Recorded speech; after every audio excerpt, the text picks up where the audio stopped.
See what?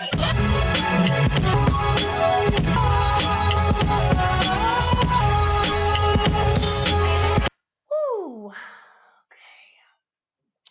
And action. We're here. We're back.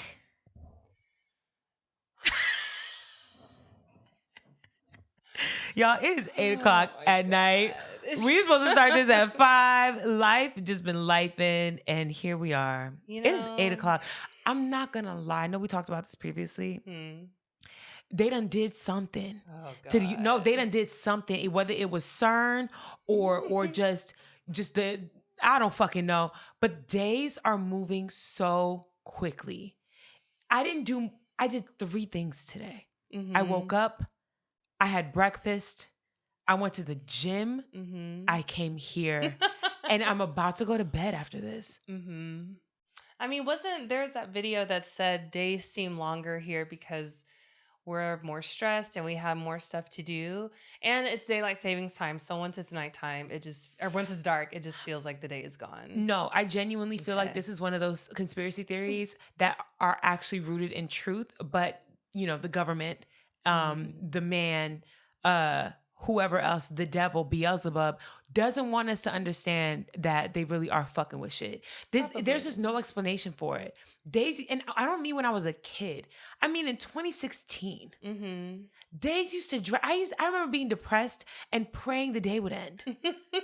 Literally just being like, why can't I go to bed already? Yeah. Yeah, the last time just felt slow was when we were in Guatemala. Oh, but that's because we weren't worried about anything. It didn't feel slow to me. Really? It felt slower. It felt so slow to me. No, it felt slower than here, but it felt normal. That's what it felt like.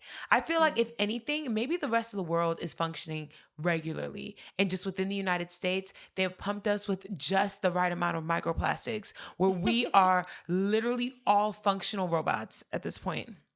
Maybe there's a fucking beam pointed at the US of A, and it's just out here fucking with everybody.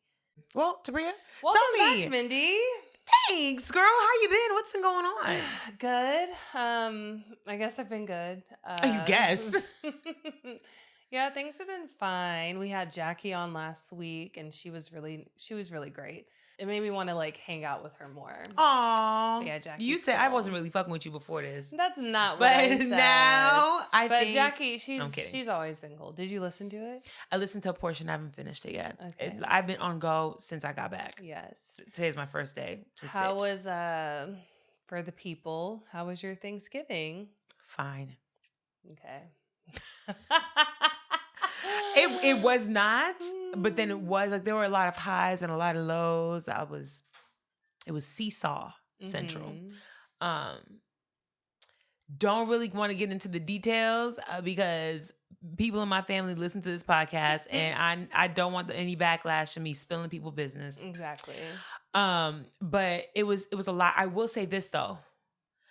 We do this thing where my mom will say a prayer. First off, the prayer she started off with, I was like, girl, who are you kidding? She literally was like, thank you all for coming.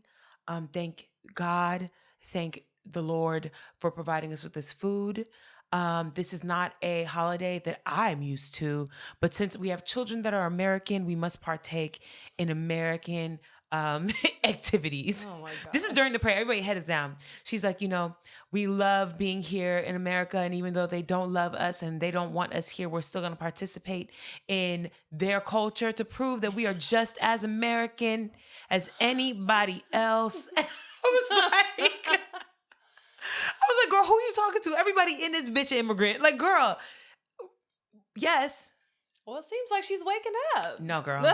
No, girl. Because she literally in the same breath was like, hopefully all I ask is that God will open up the people's eyes and show them that love is the way, not hate. And then literally earlier that day, she was like, Mindy, do you want to die alone?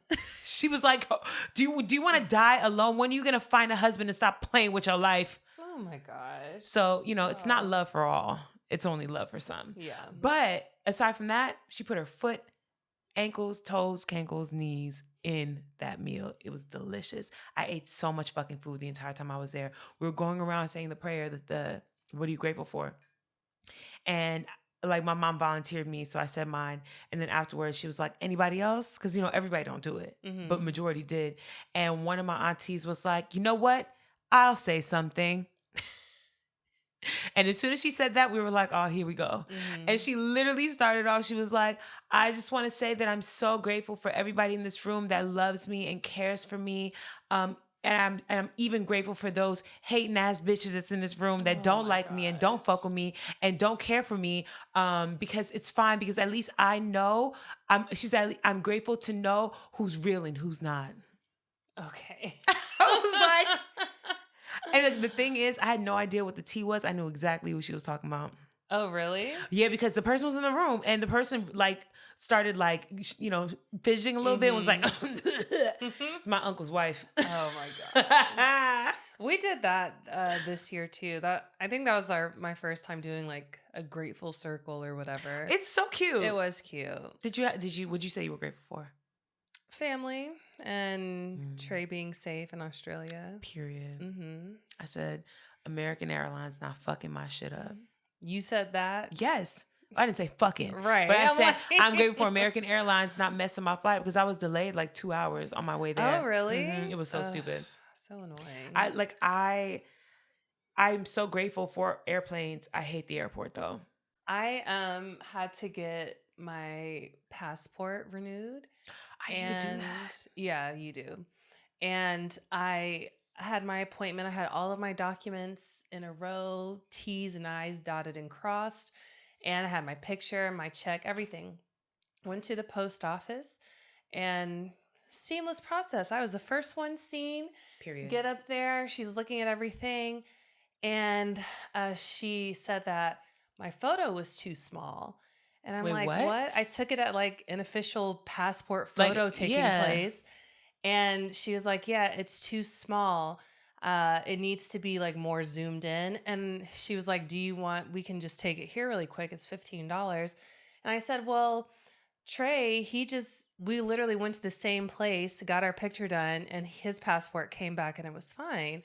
So I was like, I mean, I'll just keep this one. And she was like, okay, well, now I have to get out this paperwork and sign it to certify that I told you that it could potentially be sent back and you denied to take a new picture. I'm like, oh, well, now I'm nervous. No, they only do that. It's a cash grab. It's a cash grab. But she scared me and it worked. So we took a new picture. Mind you, this was 8 a.m. on a Friday. So you are just looking like I'm not ready. Literally, I looked so bad.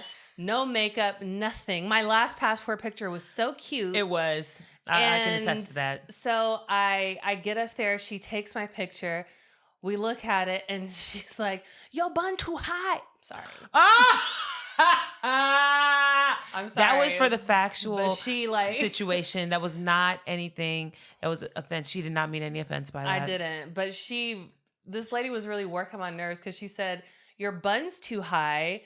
And you have to like put your bun down." And I thought she was coming because she walked toward me. I thought she was like going to give me a mirror or something to see. She literally put her hand on my bun. You're lying. And pressed it down. I'm like, please. Don't touch me. Don't touch my hair. Oh. And so I was like, I got it. Like I can just redo it. And so You have a picture? Yes, I have a Let picture. me Of course see. I do. It was so hideous. I'm gonna tell you the truth because I feel like you might be. I'm not. Okay. It's bad. Okay. It's very, very bad. I believe you. I was so pissed.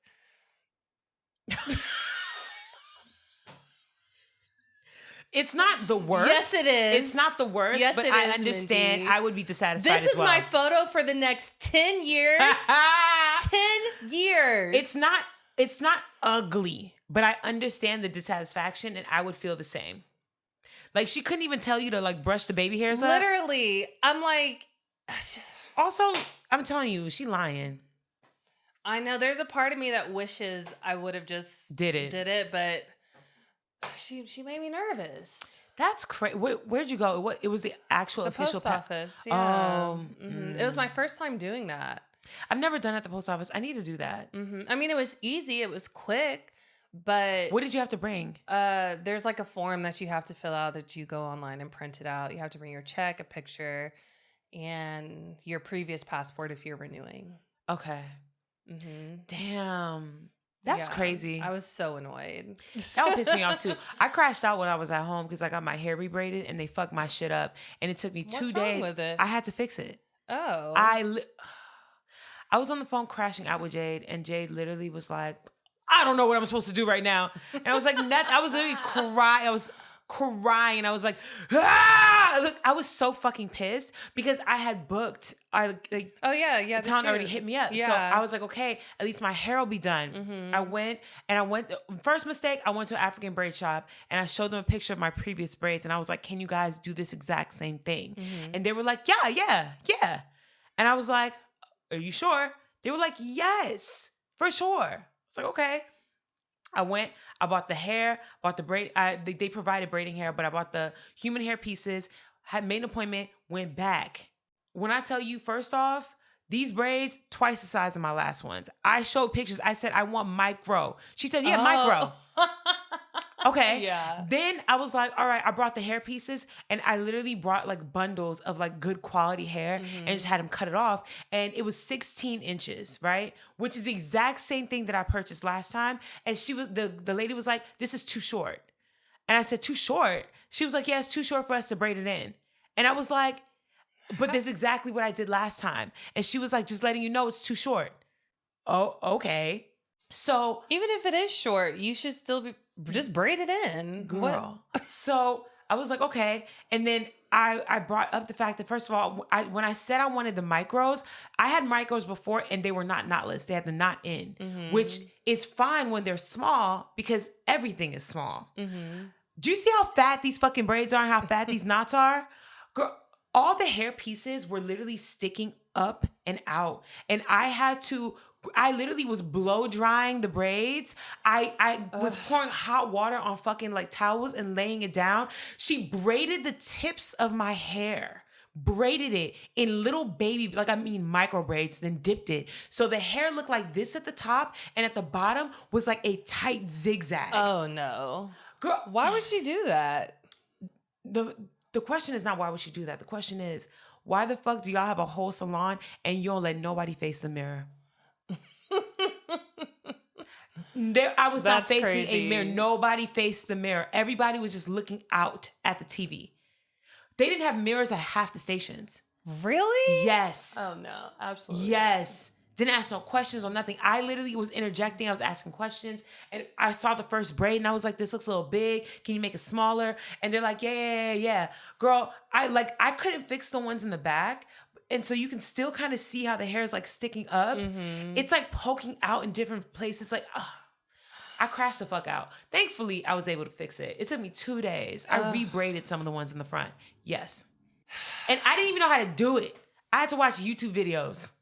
And I figured it the fuck out. I just want you to have a one experience. Right? Just one experience where it's not just like crazy as fuck. And literally, Jay was like, well, it's better than taking 3 days, blah, blah, blah. And I was like, nah, I would honestly rather sit on my ass for 3 days again because at least the braids were exactly what I wanted. Aside from them being too long, they were exactly what I wanted.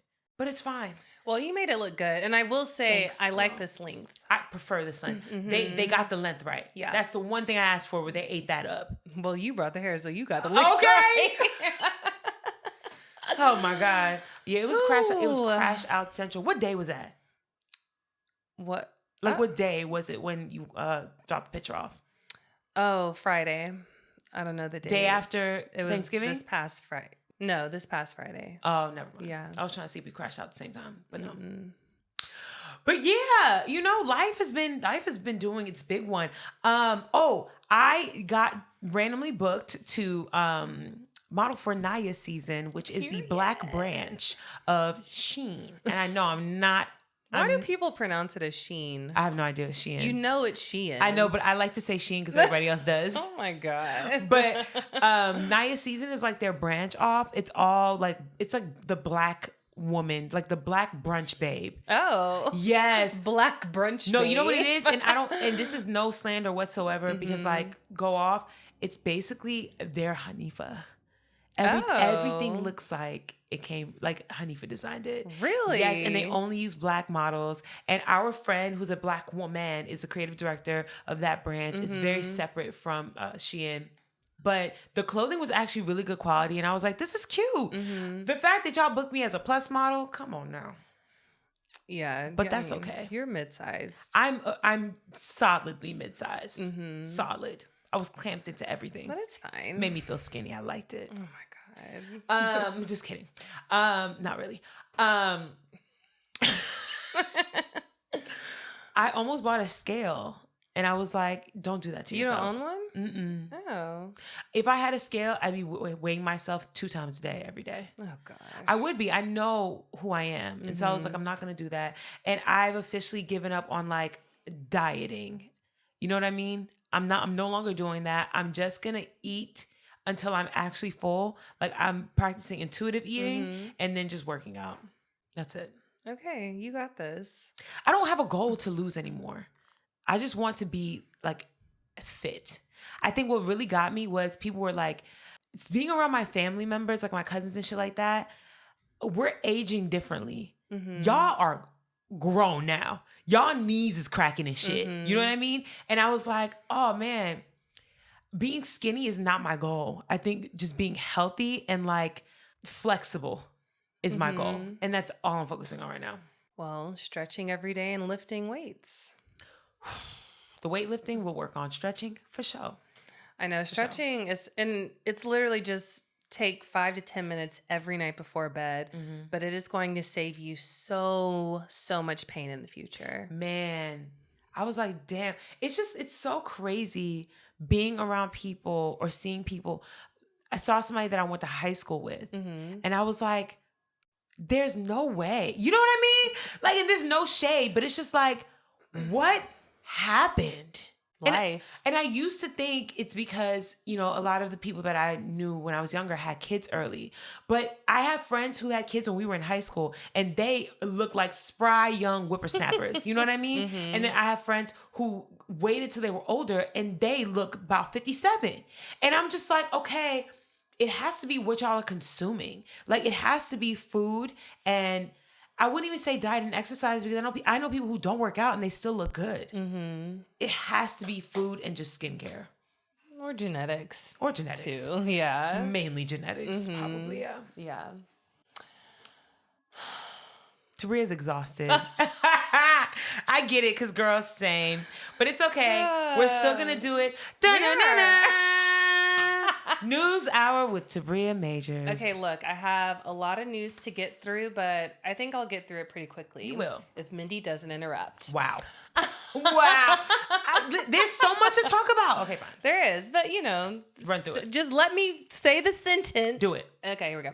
So Afton Bain, you remember the special elections that happened on December 2nd in Tennessee, the 7th district, for Congress. So Afton Bain, she was our girl. We wanted her to win. She lost against Matt Van Epps, but she only lost by a margin of 9 points. And in that district, in the presidential election, Trump won by a margin of 22 points. And so she only lost by 9 points. So that shows a lot of progress. Also, not to be, conspiratorial, but I was watching that election really closely because I was just really invested in it.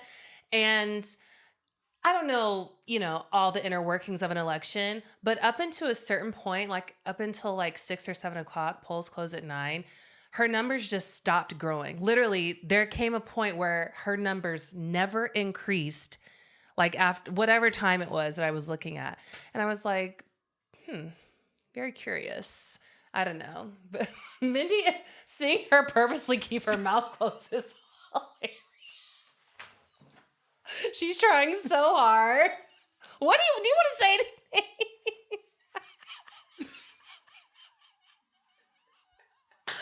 Oh my God. Okay. You can speak. I'm not saying you can't speak.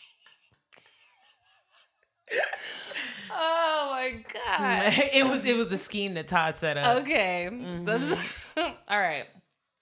We're getting into ICE news now. Chaofeng I'm not sure how to pronounce his name, but he was a 32-year-old Chinese national, and he was arrested in January for computer fraud charges.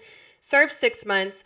He was immediately transferred to ICE custody. 4 days after he was transferred, he was detained. 4 days after he was detained, he was found dead in a shower stall with a cloth around his neck. His death was ruled a suicide. The autopsy report revealed that his hands and feet were bound. It was impossible that it was a suicide. And he left a suicide note that was in perfect English. His daughter said, he is not fluent in English. He does not speak perfect English. So that it doesn't add up. Fei Jing and his 6-year-old son, Wan Shen, they were at an immigration court hearing on November 26th. This was in Queens, New York. Their case was closed, which means everything should go swimmingly. They should be able to proceed and get all their papers and stuff.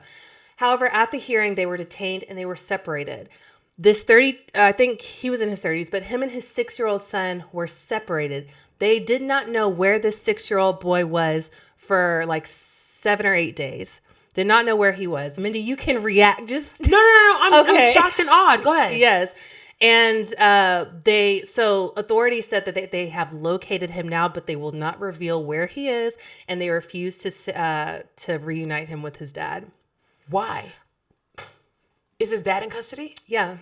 They detained him. Does he not have other family members that they can send him off to? So he's just like they won't release lost him in the system. He's not. I mean, but yeah. That's crazy as fuck. I know. Arizona Democratic Representative Adelita Grijalva, she was trying to defuse an ICE raid in her hometown, and she was pepper sprayed by an ICE agent, which is a felony when you assault someone in Congress. So nothing's going to happen. Mississippi recently introduced a bill that would imprison illegal immigrants for life.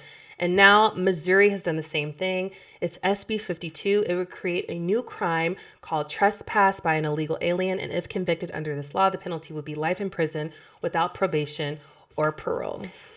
Explain why that even makes sense. In what reality is that the answer? If you don't want them here so bad, send them back. They want them here. They just want them as slaves. No, they do. Just for labor. Yeah, that's it. Also, Republican Senator Bernie Moreno, he introduced a bill that would ban dual citizenship. It's called the Exclusive Citizenship Act of 2025. He stated that you owe America all of your allegiance. It's all or nothing.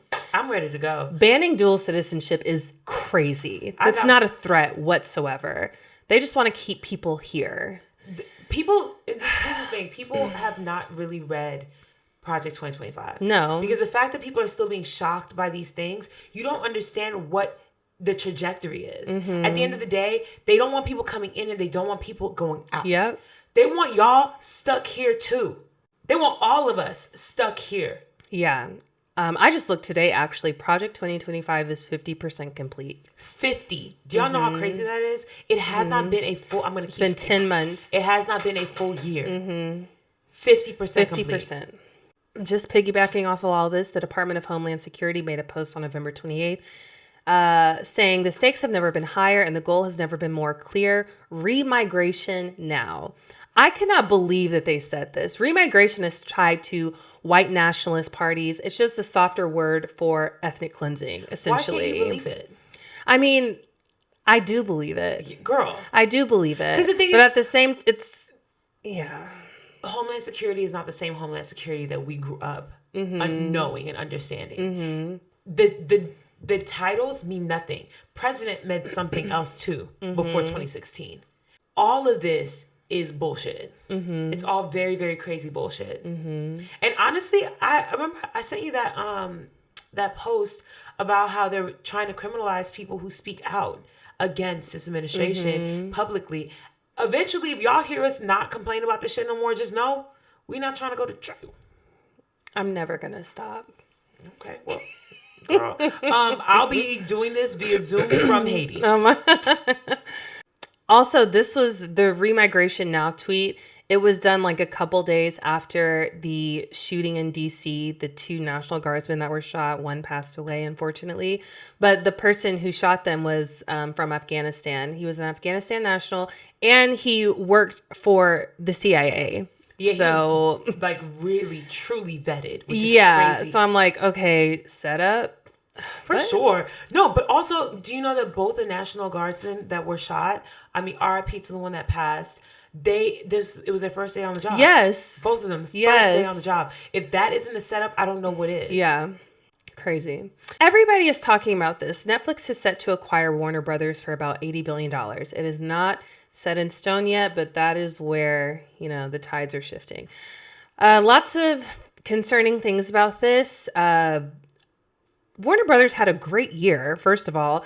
And I don't know if I said it on here, but they committed to making 15 original or greenlighting 15 original scripts each year, which was amazing because everything is a remake or a reboot nowadays. And I just thought that was such a great effort. And they broke a record where they had 7 consecutive movies break $40 million first weekend. They had Sinners, F1, Minecraft, Weapons. Like, they had so many big hits this year, and Netflix is acquiring them. I don't trust it. Mind you, this is the company where the CEO said that their competition isn't other streaming services, it's sleep. And Ted Sarandos, he's a CEO. He said that like movie theaters are outdated. So literally. It's just ruining the movie theater experience, which is just, I mean, the landscape of entertainment is in the shitter right now. But everybody is trying to say that this is the best we can do, silver lining, because Trump wants Paramount to make this acquisition happen. If you all recall, a couple weeks ago when we said that Paramount was backed by Saudi Arabia, they have like holding companies in Paramount, and that would just have terrible implications on U.S. media. So I'm just tired of choosing the lesser of two evils. The thing is, I know that we're not going to collectively divest. I think that that's the only response to this. They keep raising the bare minimum. Okay. I was, the kids, my niece, my nephew, they wanted to watch Stranger Things. My parents don't have Netflix. So I was like, all right, cool. I'll sign in on my account so y'all can watch it. I signed in on one of the TVs, and as I went to go click on the shows, it literally said, that the TV that I was signed in on is not compatible with, or that I have to purchase the ad-free version in order to stream. So now it would not, no idea. Literally, it was like, I think I have it still on my phone. I took a screenshot or a picture of it. Because literally I was shocked. It said, in order to stream, you need to upgrade to the ad-free version for $17.99 in order to stream. And I was like, that doesn't make any sense. Oh, are they requiring that for Stranger Things or just period? No, period. We tried to watch anything on Netflix. So then I went to the other TV, did the same thing. It still didn't work, but I was doing it on like my nephew's PlayStation. And so got all the PlayStation, just used the smart TV, and it worked. But I was like, the fact that there are a huge, because literally they were telling me that their mom tried to do the same thing. And they did the same thing to her account until she didn't do it because she didn't want to upgrade. But I was like, y'all are really out here stealing money from people. Because you're telling them, okay, we know you pay for this, but until you pay us more money, you can't watch it on your TV. Yeah, like what? Why are they forcing you to purchase the ad-free? Because they're money hungry. And the CEO wants to be a billionaire too. It's literally all just a big boys club. The Billionaire Boys Club. Not already. He probably is, honestly. Yeah. Not the CEO. I mean, the company as a whole, for sure. But I don't know about the CEO. Regardless, everything is just, we are in the final stage of capitalism. Like the final stage. After this, if it continues to progress, it is a downward trajectory. We're already going downward. We're at the point where the roller coaster is inching down. Niggas are not going to be able to afford shit anymore. $20 per streaming service. $20. And if you want to watch all the shows, you have to have all the streaming services. It's about to be $100 a month just for TV. Oh, yeah. Just for TV. You know what gets me, though? I know you've heard of the vertical dramas. Yes. They're really big in China, and they're making their way over here. And their success confuses me. Why? Because they are so expensive. Because I was curious. I don't think I ever told you this, but I may bleep his name out. You remember? Yeah. He's in one. Oh, no, you sent it to me. I sent it to you. Girl, first of all, you sent me. I was like, who is... You sent me this man's video and you said, who is this? Right. As if you didn't date him. Right. I forgot. Okay, so yeah. But he was in one, and I was very curious about it, so I wanted to watch the whole thing. It cost you like $20 to sign up, and I was like, I can't believe I'm doing this, but it's a write-off, research, whatever. $20 to sign up, plus you have to pay tokens because they only allow, yes, they only, everything is a token with AI bullshit. They only allow you a certain, like a certain number to view the episodes to view at a time. I don't know what the time limit is, but I like that you can't fast forward through episodes. You have to start. This is literally it's that wild. episode of Black Mirror where they have to like exercise in order to watch the shows. Yeah, it's going to be that. It's going to be that. And these shows, I mean, they're so bad. Like, it's literally just AI writing this shit. That's what it reads like. It's so bad. No, I think it is AI writing it. Yeah, yeah. Because people aren't, you can't hire a team to work on a vertical. I mean, you could. But they like, are. Not. They do have a team of people, and everybody is like advocating for this right now. Production? Yes. Oh, wow. Yes. Like, even when I worked on a campaign earlier this year, and I was talking to a PA on set. And I was talking to another model. She overheard my conversation about verticals, and she was like, oh yeah, that's what I do on the side all the time.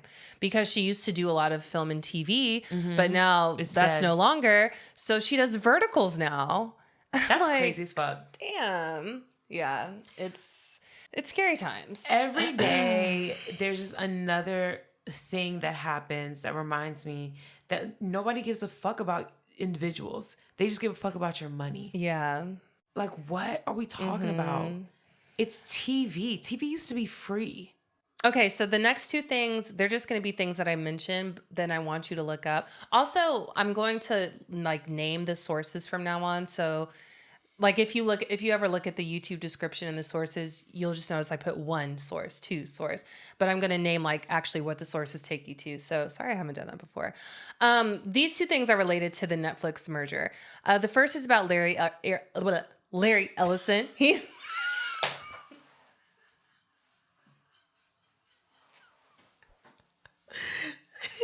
proceed. He's the former CEO of Oracle, and he essentially wants to own CNN. This girl did a deep dive. She's just a girl on TikTok, but her, like the TikTok journalists like her and Becca Day, I'm obsessed with. So I have the video here. Go watch it. Also, all of this is going to lead to more piracy. I've even thought of I have potentially thought about, getting back into my era, but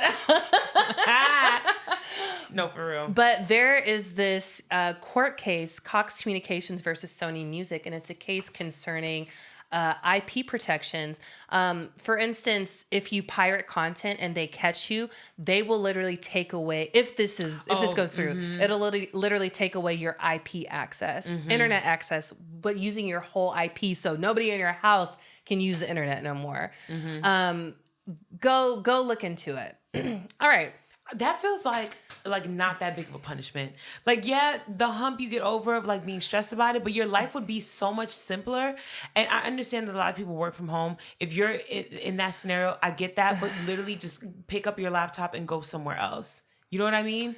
Yeah, but that's not right. Take away your internet access? Yes. Absolutely not. No, it's fucked, and it should never even be on the table. But look at where we are. And how much do you want to bet they'll eventually have a way for you to pay more? Oh, yeah. To regain your...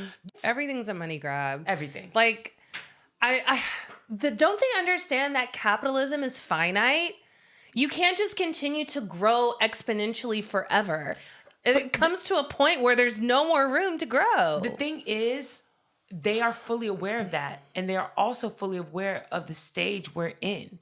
People know that the AI bubble is going to pop. People know there isn't real money in AI. People know that we're about to be in a depression, like a true blue depression. They know that. And I think that that's why everybody is charging exorbitant amounts of money right now, because it is a cash grab. Let me make as much as I can right now before the shit really hits the fan. Yeah. And like, who gives a fuck? I don't need to be nice about it, because you're either going to pay for it or you're not, because I know it's going to end soon.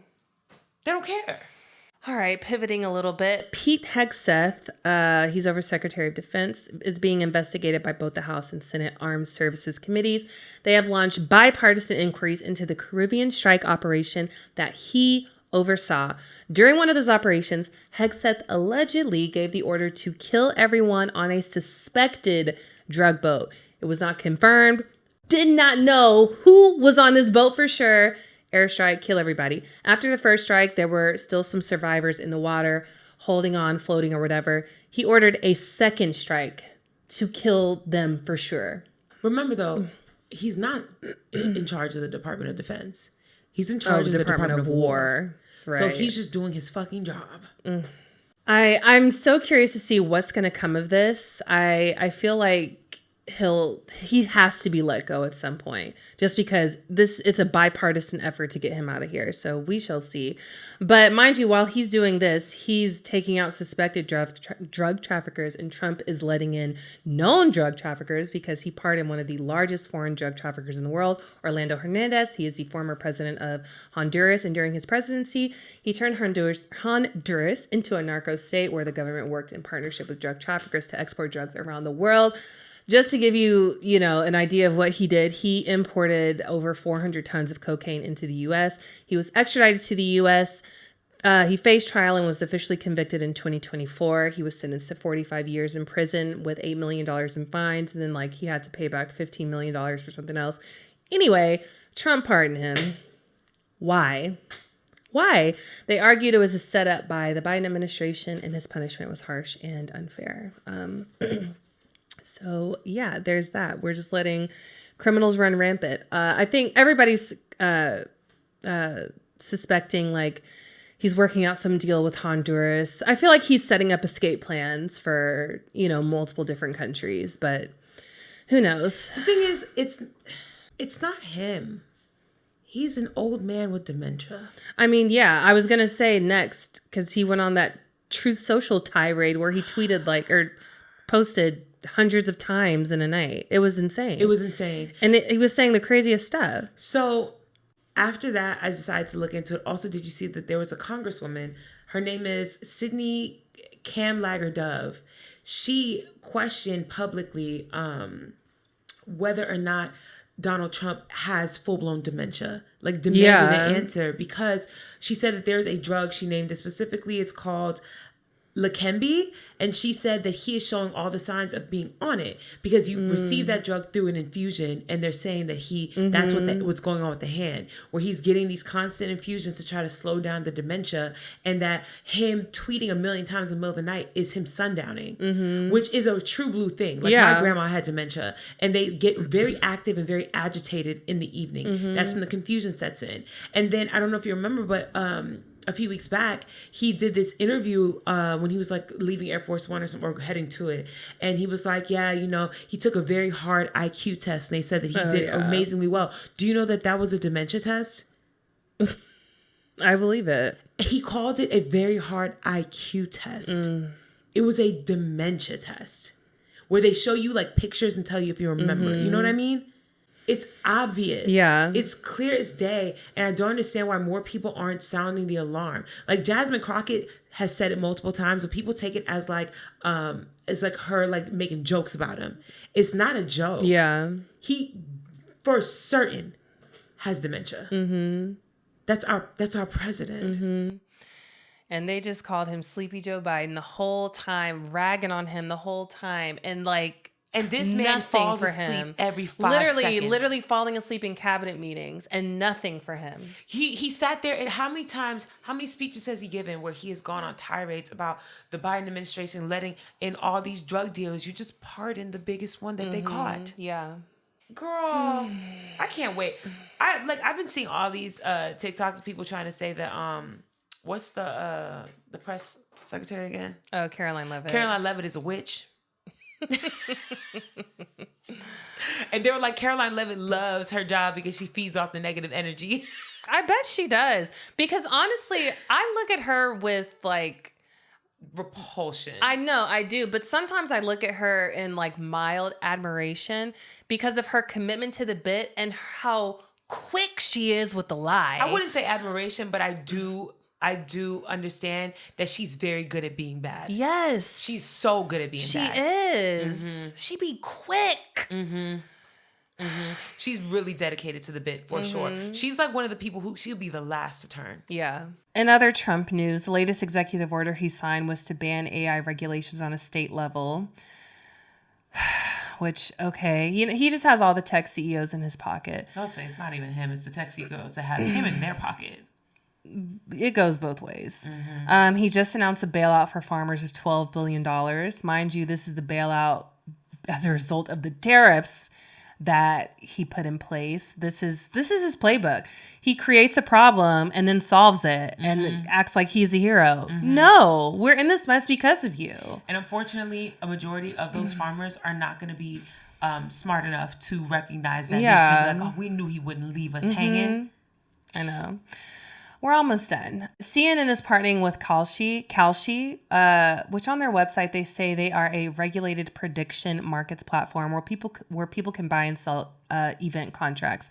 What? It's essentially betting on real world outcomes. What? It's gambling. They don't want to say it's gambling because obviously negative connotations. CNN is partnering with this company. You can bet on elections. You can bet on sports, anything. Wait. Partnering in what way? Like they're going to be marketing for this company? Yeah, like they're running ads with Kalshi. Like I'm sure there will be some type of like overlay, or not overlay, but crossover with like, a parlay for CNN or something. I don't know. But CNN x Kalshi is a big thing, and this just feels like such a Black Mirror episode. I just feel like this could so easily spiral out of control with like different companies making similar websites to like, oh, bet on how many people were killed in this mass shooting, like shit like that. Oh my God. Yes, and also the fact that you can bet on elections, that could potentially affect the outcome of an election because you're betting your money on it. For sure. You want a certain outcome. This is money in politics, even on a personal level. Like that is not okay. There's no reality where that should ever be. It's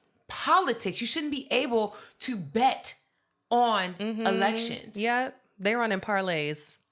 It's crazy. Is insane. It's crazy. I'm going to end on a positive note. I have 2 positive stories, and I want to do this from here on out. But Australia is banning social media for anyone under the age of 16. I think this is a great initiative. Youth suicide has increased a lot over the past few years, and social media, you could attest that it's a direct contributor to that. For sure. So I think it's great. I didn't get on social media until I was 23 because it wasn't really invented until then. But it was there, girl, because you had a Black Planet, you had a MySpace, like you were on social media. Yeah, but I'm talking about social media where I really use social media. Like MySpace, I used it to essentially learn how to code and make my profile page pretty. I only interacted with my top 8, which were people that I went to school. I get what you mean, and I feel like that's more so just because during that era, that's when everybody started using social media. Yeah, but I'm talking about like when I got on Instagram at 23, that's when I kind of opened myself up to strangers. When I was on MySpace and Facebook, I was only friends with people in my class. Same. You know what I'm saying? Same. So I couldn't imagine having that kind of access as a teenager. I would have been crazy. I mean, there are so many really, really popular streamers who are like 12. Yeah, that's weird. Yeah, or it's like having so a million weird. followers at 14 is crazy. That has to fuck with you a little bit. You know what I'm saying? And if you're making all this money as a 12-year-old, like what kind of dynamic do you have with your parents at that point? It's just, I feel like kids aren't even touching that because they can't touch it. Their parents are. And if they're good parents, they're not giving them access to read the comments. You know what I mean? But 15, 14, 13-year-olds that are just like private and not like, they don't have platforms, but they're just on social media, for sure. It's scary. It's dangerous. For sure. Jackie and I talked about this on the last episode, like what age we would allow our kids to get on social. And we both agreed 16. I hope I can stave it off that long, but We'll see. It's hard. My niece and my nephew are both on social media for sure. Like they both follow me. We interact. They be sending me stuff. Yeah, and it's easy to sneak it. So I know. But I think it's great. And lastly, Safe Streets is a program in Baltimore, and it's essentially community policing. So they practice violence intervention and prevention. And if you're not in like a life-threatening situation and you don't feel, a lot of people, especially in Black and brown communities, they don't trust the police. If you don't want to call the police, you can call Safe Streets, and they'll come and diffuse the situation for you. If you feel like you're not in imminent danger or something, you know what I'm saying? I love that. But community first. I think that there should be a program like that in every major city. Yeah, I agree. For sure. That's beautiful. All right, I'm done. So that wasn't too bad. It wasn't. We're not even at an hour. I said news hour, and it wasn't even an hour. It's a news 45. Period. Odell Beckham story where Odell Beckham Jr. was getting interviewed, and he said that $100 million is not enough to live off of because he basically ran through all of his money. That's bananas.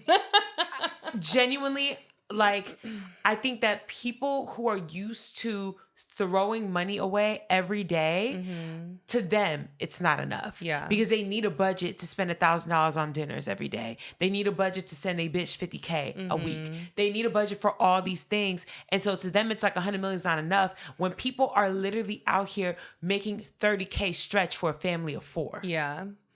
Let's be fucking for real. I mean, I just don't understand how he fixed his mouth to say that. He does not interact with anybody who remotely lives a normal life. Yeah, for sure. At all. For sure. And he probably feels like the broke friend now. Yeah. And that's insane. It's insane. And yeah, because even he said, 100 million turns to 60 million. I always say when you're a person like in the public eye, you have all these people working for you, or when you're a freelancer, everything you make, you take half of it. So I even reduce it to 50 million. I could make 50 million easily last the rest of my life, the rest of my daughter's life, the rest of her daughter's, her kids' life. You put that in the stock market, you're fucking set. What are we talking about? You could make 10 mil last the rest of your fucking life. Yes, I genuinely could. You can make 8 mil. Like genuinely, I don't think that people understand even $1 million will change the trajectory of the rest of your life. 100%. If you do it right. Yep. But if you out here really balling outrageous, taking private jets, just spending your money, of course it's not going to last you. $100 million being ran through in less than a decade is insane. Yeah, that's bonkers. Insane. Poor money management. Oh my God. Terrible. He you expect us to have woe for literally ain't no fucking way. Yeah. I'm going to talk about the things that we can run through quick before I get to the things that are going to take a while. Pantone chose the color of the year. Pantone. Pantone? Pantone? Because I'm thinking about the cake. You know the holiday cake? No, what is it? The little fruit cake. It's a Pantone. Oh, I've never heard of that. Yeah, you have. They sell them everywhere at CVS and shit. They sell them literally everywhere. Because that word does not sound familiar at all. Girl, once I show you this, you're going to be like, hell yeah. Pantone. What is that? You never seen this cake? No. Okay, well, never mind. It's a holiday fruit cake. Oh, okay. But yeah, they chose their color of the year, and it's Dancing Cloud, which is literally just white. And you know what really pissed me off more than anything? For one, it's the tone deafness where they're just like, what we do? Knowing the tone and yeah, they knew exactly what they were doing. The energy that's in the United States right now. 2, when they officially responded to it and they had someone from their company address it, they chose a Black woman. Did you see that? No. So it was a Black woman, and she literally was like, we knew that there'd be a little bit of controversy, but da-da-da-da-da. Are you fucking kidding me? Are you fucking kidding me? The thing is, people don't want to admit it, but the color of the year matters. And it does affect and inspire a lot of what happens for the following year. We'll see how that plays out. White is crazy. White is not insane. even a color. And speaking about Alabaster Joy, Sydney Sweeney decided to finally apologize for the American Eagle Gene ad. Because, I mean, they're not going to admit this, but we know she's had 4 flops in a row. 4. And she's currently promoting another film. When the fuck did she have time to work on all these goddamn projects? They had this bitch booked and busy. It's affecting everything. Half of the cast of Euphoria refuses to go on the press tour with her. Like, they're cutting her. Yes. Oh, wow. Yes, because they don't want to be around her because she is bad for business. She's a pariah. And she's a fucking racist. Yeah. What are you talking about? So they refuse to work with her. It's like really affecting her career in so many different ways. And I think that the people who, you know, funded the project she's coming out with, I think it's called The Housewife or something like that. Housemaid, thank you. They probably lit a fire in their ass and they were like, you're not going to make our project flop. Apologize, bitch. I feel like Amanda Seyfried definitely had a conversation with her, and I love Amanda Seyfried. I really want to see this movie, but I'm not going to. I'll wait till it's streaming for free. That part. Because I really like the book. But I think she had a conversation with her. For sure. There's you saw how smugly in the GQ interview, she was like, girl, if I have something to say, I'll say it. If I wanted to address it, I would have addressed it. Like, you're not going to let this movie flop. Because this movie, all the book adaptations, they should go. They should make so much money. If this flops, she's not getting booked. She's not getting booked no more. Yeah. And honestly, based off of that alone, sorry, Amanda, let that shit flop. I mean, yeah, Amanda will be fine. She'll be fine. Yeah. But let this shit fucking flop. You don't deserve it. You hateful bitch. Anyway. Here we go. I'm going to talk about this, and then we're going to jump into what I really want to discuss. Okay. Samyra has been under fire. Samyra. Girl, I've never heard anybody say her name. People on the internet say it wrong all the time. I apologize. Okay. Samyra is under fire again. Most recently, she was under fire because of the Cardi B situation. They went back and forth. She called her out.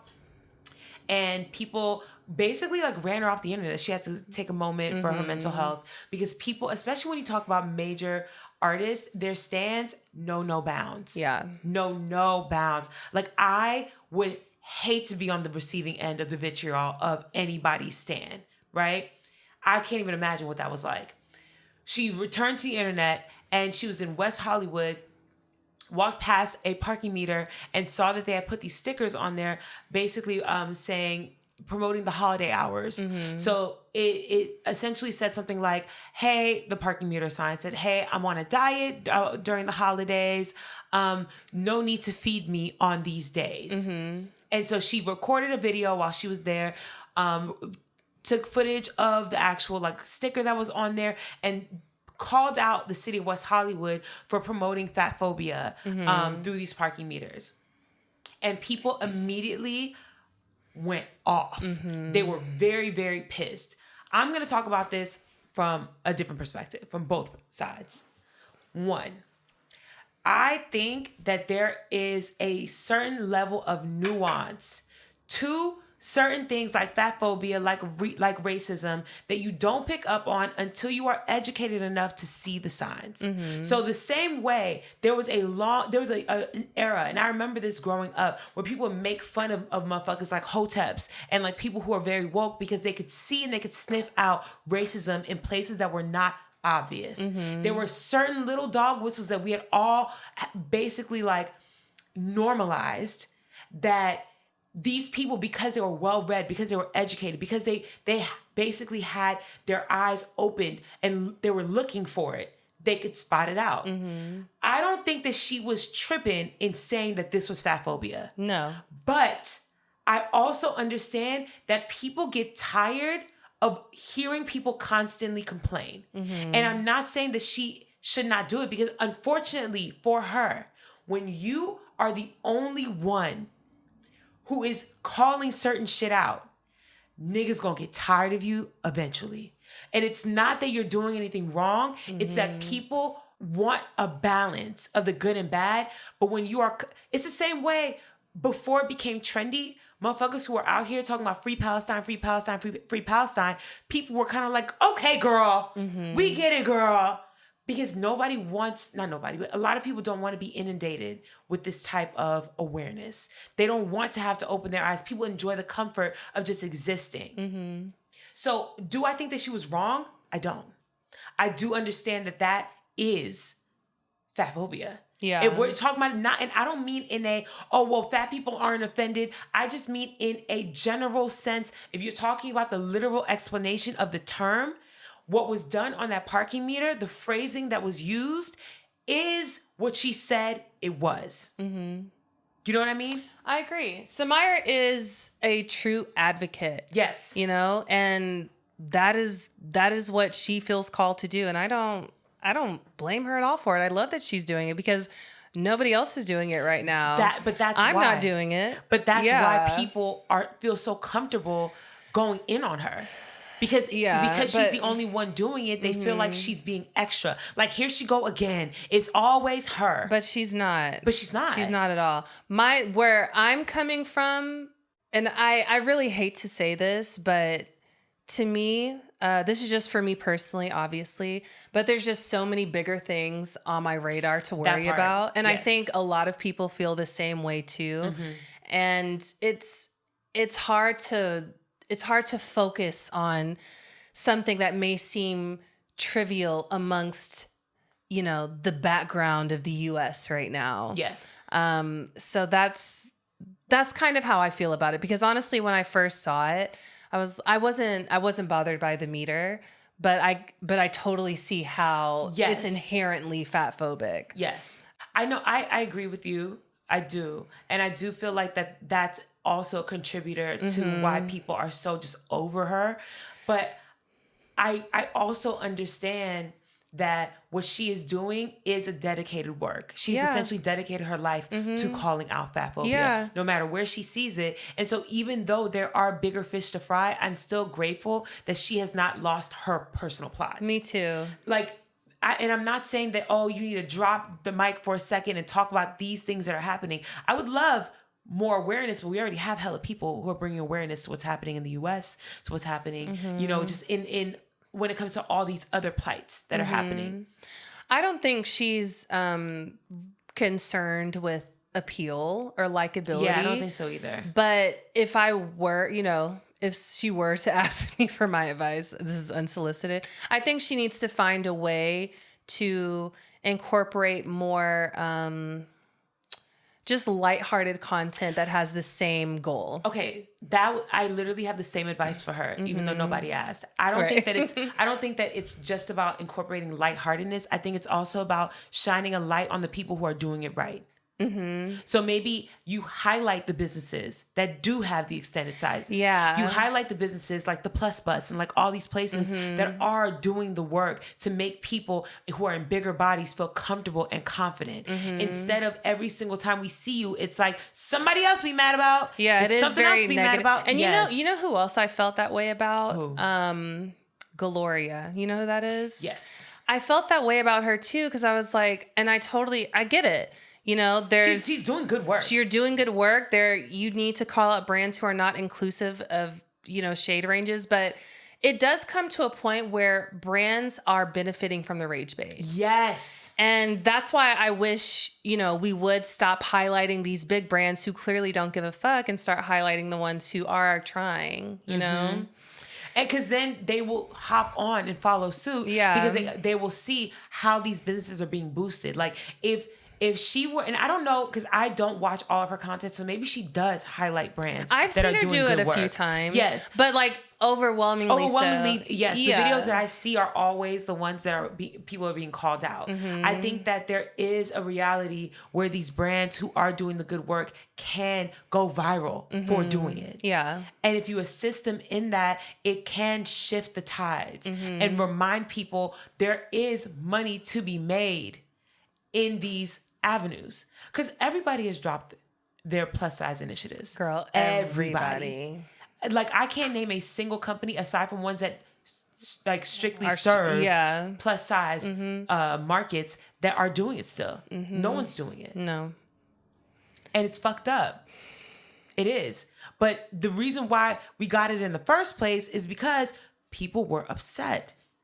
People were acknowledging what was happening. People were calling it out. Of course, we also had the BBL movement, which added to it. But all right, Mindy, wait, hold on, because did you see this? The villain you made? Yeah, but I don't know if I want to talk about it only because I don't know if it's been verified to be true. Because people are saying that it might have been a skit. Really? Oh, well, I hope not. I mean, yeah, but there's no way to prove it. People do a lot of things like that. You're just, right. You know what I mean? They do. So I don't want to just like. Okay, fine. All right. Okay. Go ahead. The Diddy documentary. Tabria has not seen it yet. And I genuinely feel like when you finish watching it, we could do an entire episode on this. I mean, we definitely could. I cannot wait for you to finish it because I have so many things to say. So many things to say. Okay, well, is that what next week's episode is going to be about? Maybe, because genuinely, the level of nuance, the amount of people who let other people down, the amount of dick riding that led to actual fucked up results, the amount of people who tried to call him out over the years that were silenced. There's so many things we could discuss. The fact that his fame started in tragedy and we didn't even know about it. The City College stampede that happened, 9 people died. And it catapulted him into the public eye. The fact that, like, there's just so many things. The way that people were abused. Oh my God. Just the dick riding in general is just insane. Kalina, I think that's her name. The 1/3 of Diddy Dirty Money. Remember that? Oh, yeah. Mm-hmm. She was interviewed for the documentary. First off, before I even get into that, there was so much footage, very incriminating footage, that he recorded of himself that was included into this documentary, right? Like there was a scene where he was out and about in the city, and this is when he was waiting to find out. Like it was days before his arrest. So he's like yelling at his lawyers. He's like, y'all need to figure this out. Y'all need to fix it. Who I ain't talk to, I'm gonna get off the phone with y'all and y'all gonna figure this shit out. All being recorded, mind you.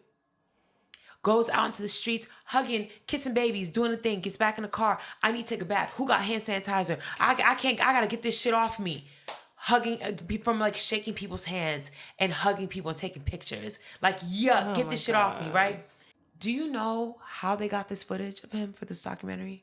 I thought he had someone follow him himself. But do you know how they got it for the documentary? Because this is very incriminating stuff.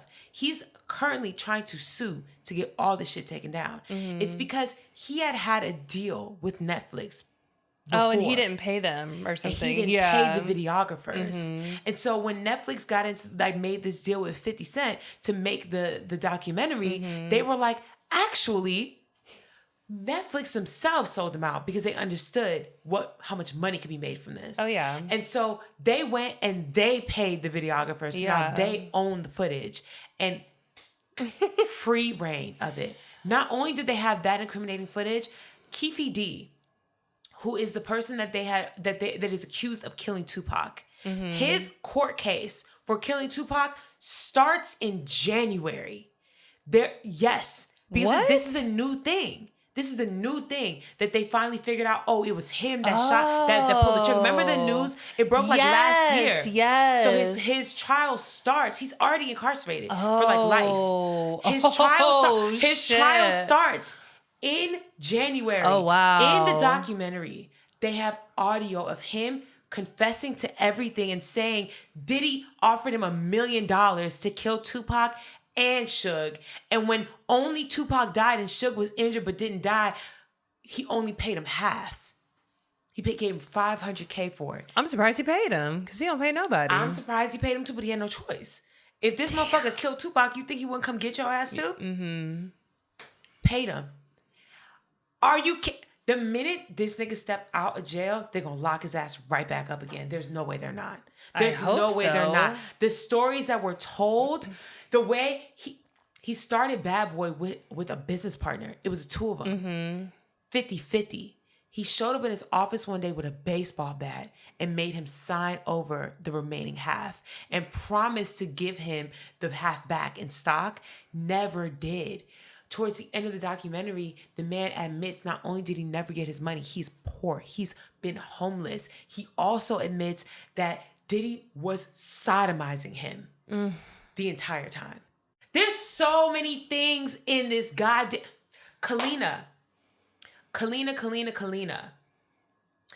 She called Diddy maybe like a month before the shit hit the fan for real. Before, like once Dawn put in her lawsuit, it was less than a month before he got locked up because everybody started going in back to back to back. Because Dawn filed her lawsuit after Cassie did, and after Lil Rod did. So Kalina had hit him up and asked him for $5,000 because she was finna lose her kids and she needed money for her lawyers so she could fight her ex-husband and gain custody of her kids. She called him, asked him for $5,000. He said no. She lost her fucking kids. Still has not gotten them back.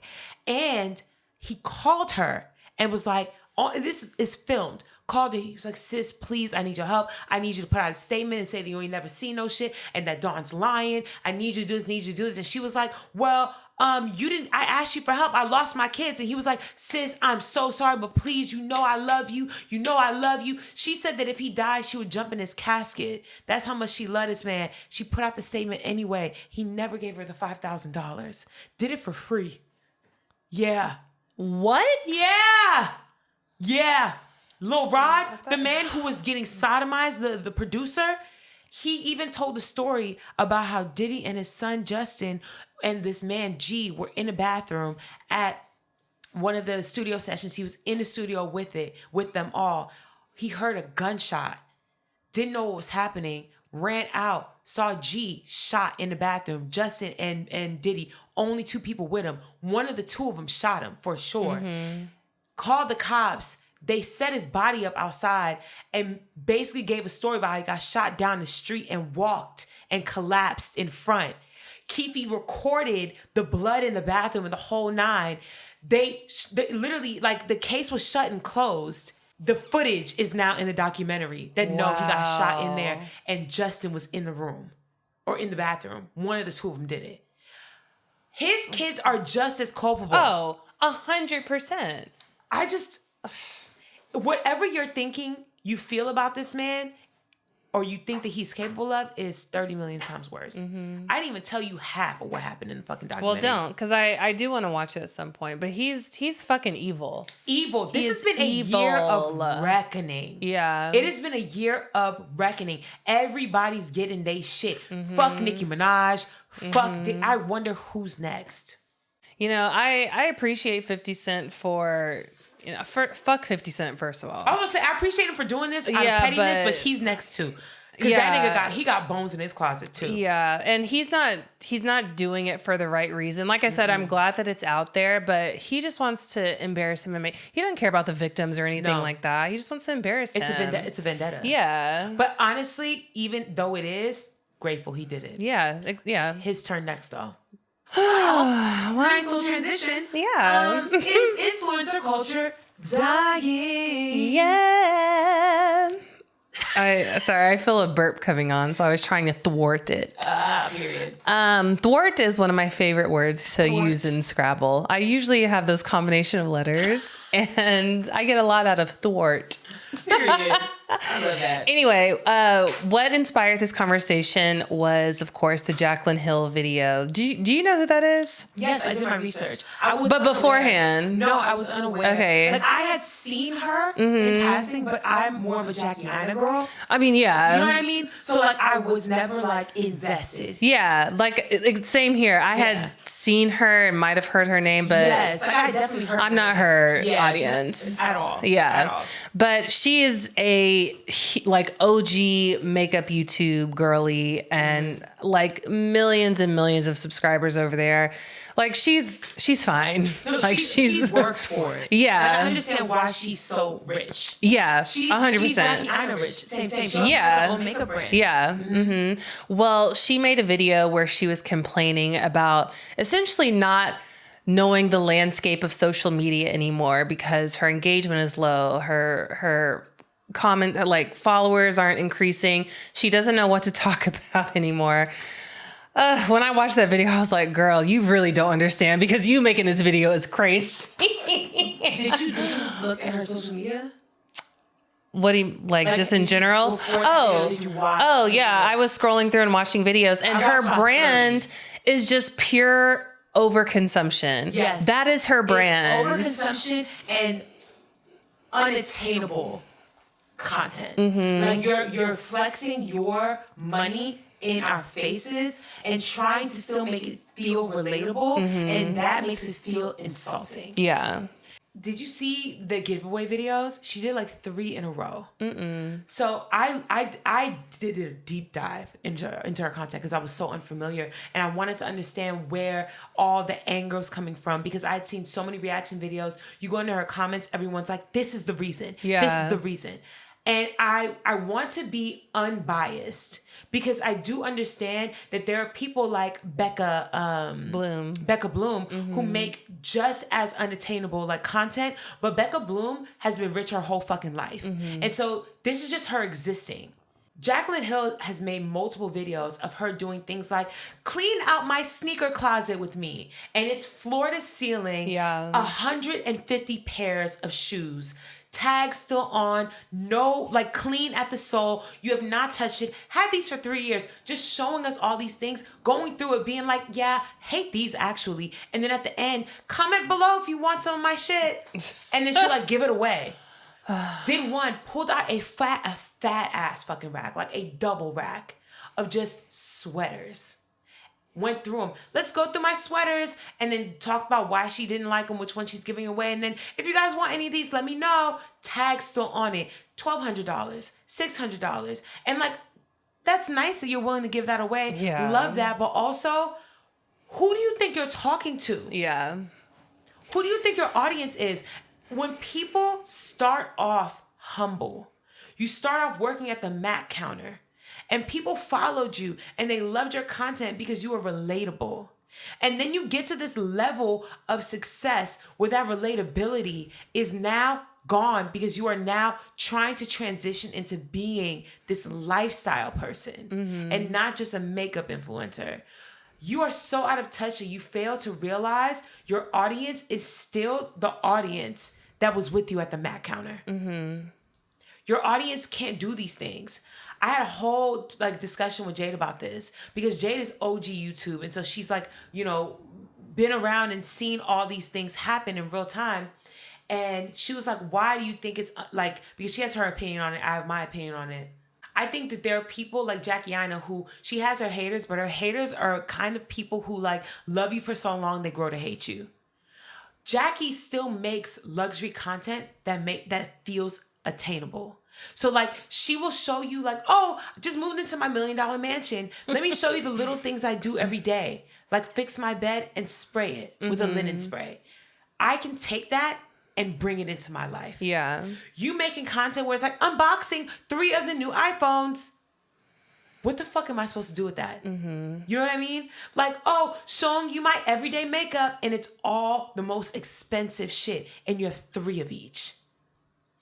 Oh, let me go through my shoe closet, and it's a wall of Louboutins. She made a video that was, I bought 2 cheetah print bags, one Chanel, one's Chloe. Let's see which one I should keep. And then at the end was like, I think I'll keep them both. Yeah. At least when it comes to people who like, because I'm trying to name very rich influencers that I don't have a problem with, and I think Jackie Aina is the only one that I can think of. She's the best example to give. Yeah. Because even when I think about that Mackenzie girl and like, you know, with Michaela girl. Yeah. And the reason why people hate her now is because she's doing the exact same thing. Yeah. You're just flexing your wealth, and it's tone deaf. And you have not always had this money, so it doesn't feel this. You don't wear it the same. Like people who have been rich their whole life, certain shit's not impressive. Yeah. Y'all are trying to impress us. Yeah. And it's not impressing the poor. I also think that Jaclyn, Jaclyn Hill, she doesn't know how to pivot, because you can't be doing the same stuff you did even 5 years ago, 2 years ago. And also her primary format was YouTube. It was long form. And coming to TikTok, it's totally different, because she was specifically talking about TikTok because she didn't really understand the landscape and the audience there. It's completely different. And I don't think she realizes like her audience has grown in age with her. And they're no longer tapped in that way because they have families and kids. Yes. So yeah, it's fun and cute to aspire to owning 30 lipsticks and shit when you're in high school, because that shit is like, it's fun to you. You know, you're trying to be grown, right? But you're dealing with people who, majority of people are struggling nowadays. Yes. And like I know she had a few videos where she was recommending dupes to things, but even her dupes were kind of expensive. And I was like, girl, like, you really are not reading the room. You don't get it. She doesn't get it. And also to your point about Jackie Aina, something that I totally agree with you. You can take Jackie's content and apply it to your own life. But she also, she does a lot of like educational type of content. Yes. And speaking life into people as well. That was my main point when I was comparing the two, that her content, she found a way to transition it with her wealth. Yeah. Right? So she's still making the same. She was always educational. She was always aspirational. She was always showing you little tips and tricks that she like picked up on. Not just makeup, but like certain things like, oh my God, this new scent, love it. Smells rich. Oh my God, this, you know, like shit like that. Yeah. Where you can always learn from her. And even though I don't have Jackie Aina money, parts of my life can be reflective of what she is experiencing, right?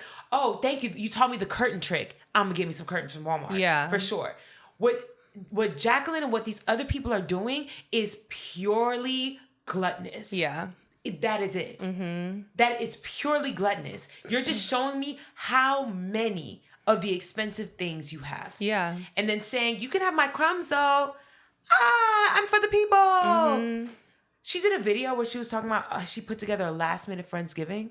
And the last minute Friendsgiving, she had to spend at least $10K on. It was so stupid. She was like showing off. She was like, yeah, last minute Friendsgiving, she bought everybody a pair of these luxurious socks. Like the socks were like $150. Like stupid price socks. Everybody gets a pair when they walk in. Oh, my friends, they really like this wine. Bought a rack, filled it with the same wine. And this is expensive wine. Yeah. Okay? Literally had the shit catered. These like floral arrangements. Did like little gifting things. Everything cost an exorbitant amount of money. And was like, oh, well, why aren't people eating this up? Motherfuckers could barely afford to go to Boston Market. Right.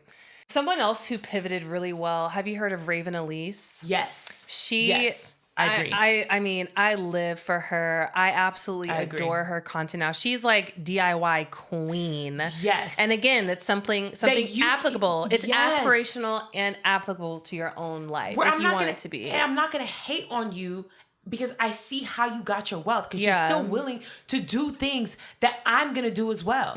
You're not just like, well, throw money at it. Throw money. No.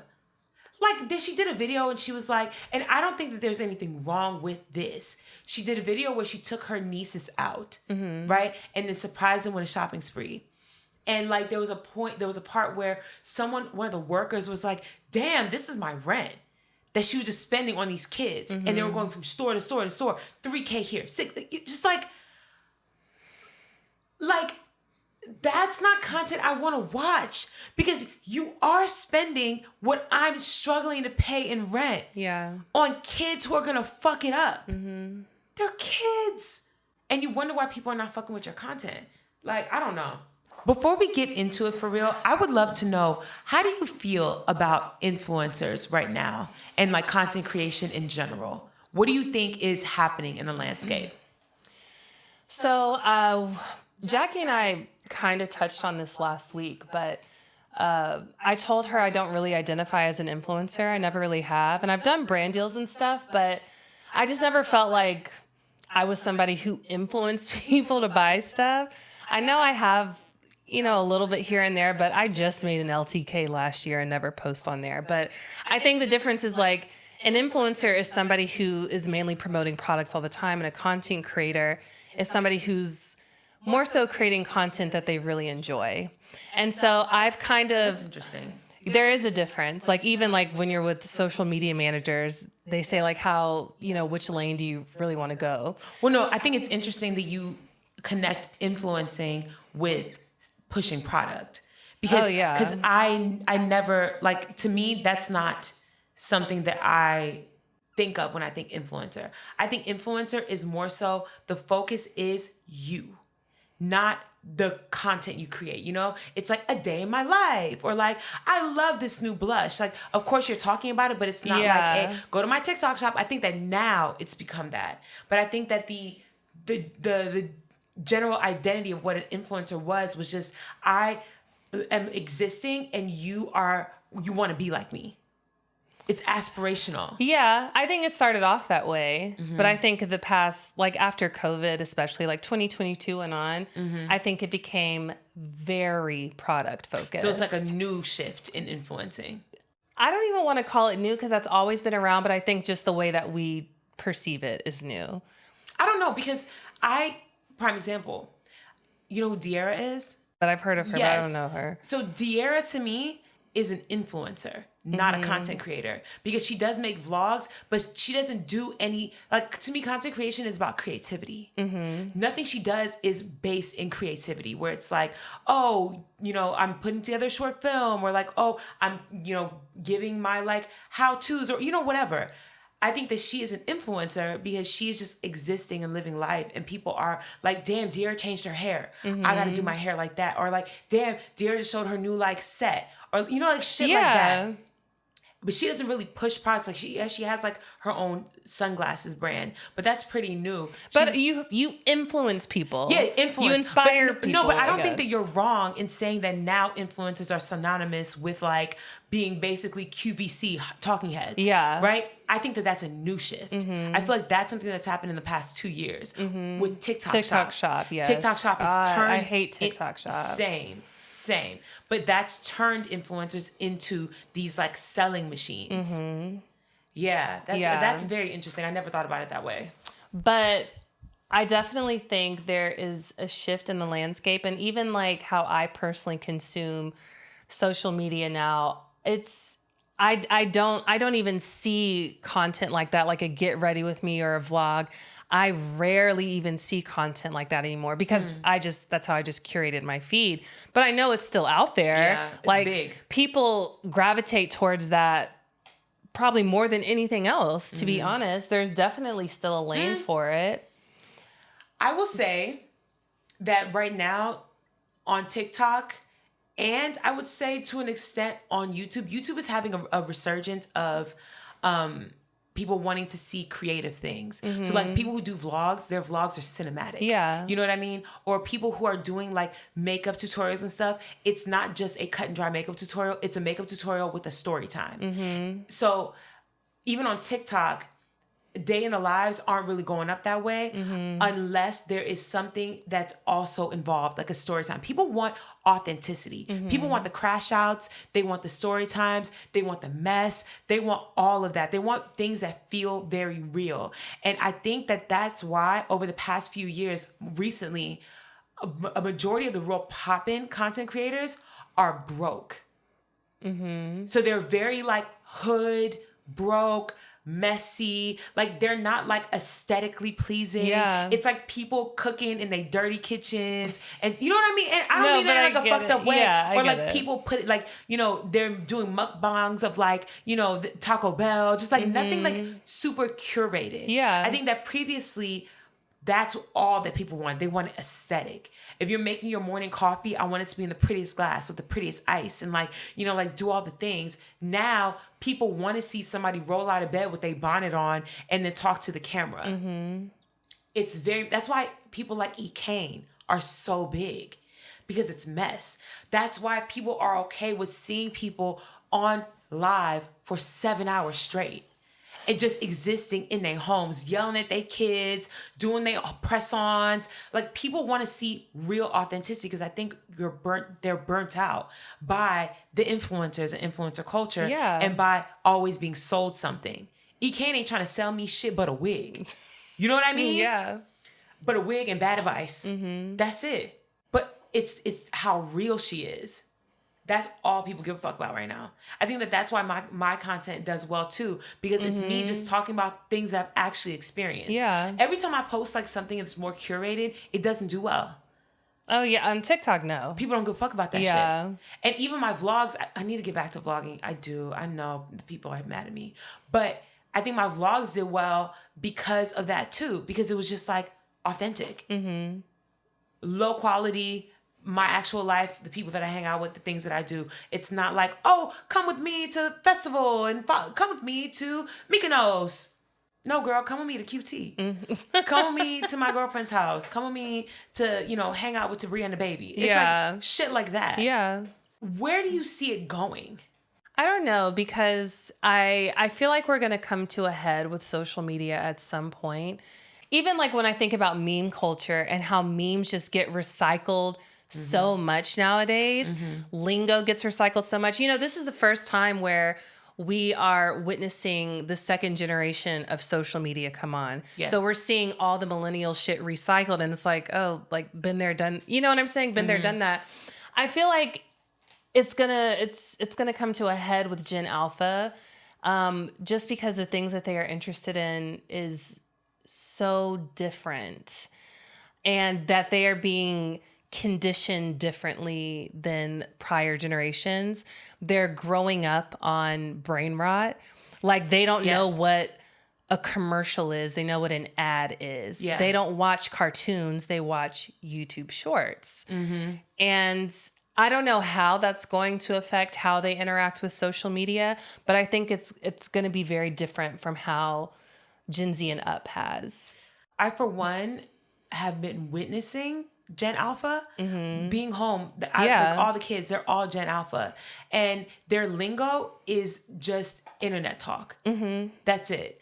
The things that they laugh at, the jokes, all that, it's all brain rot internet shit.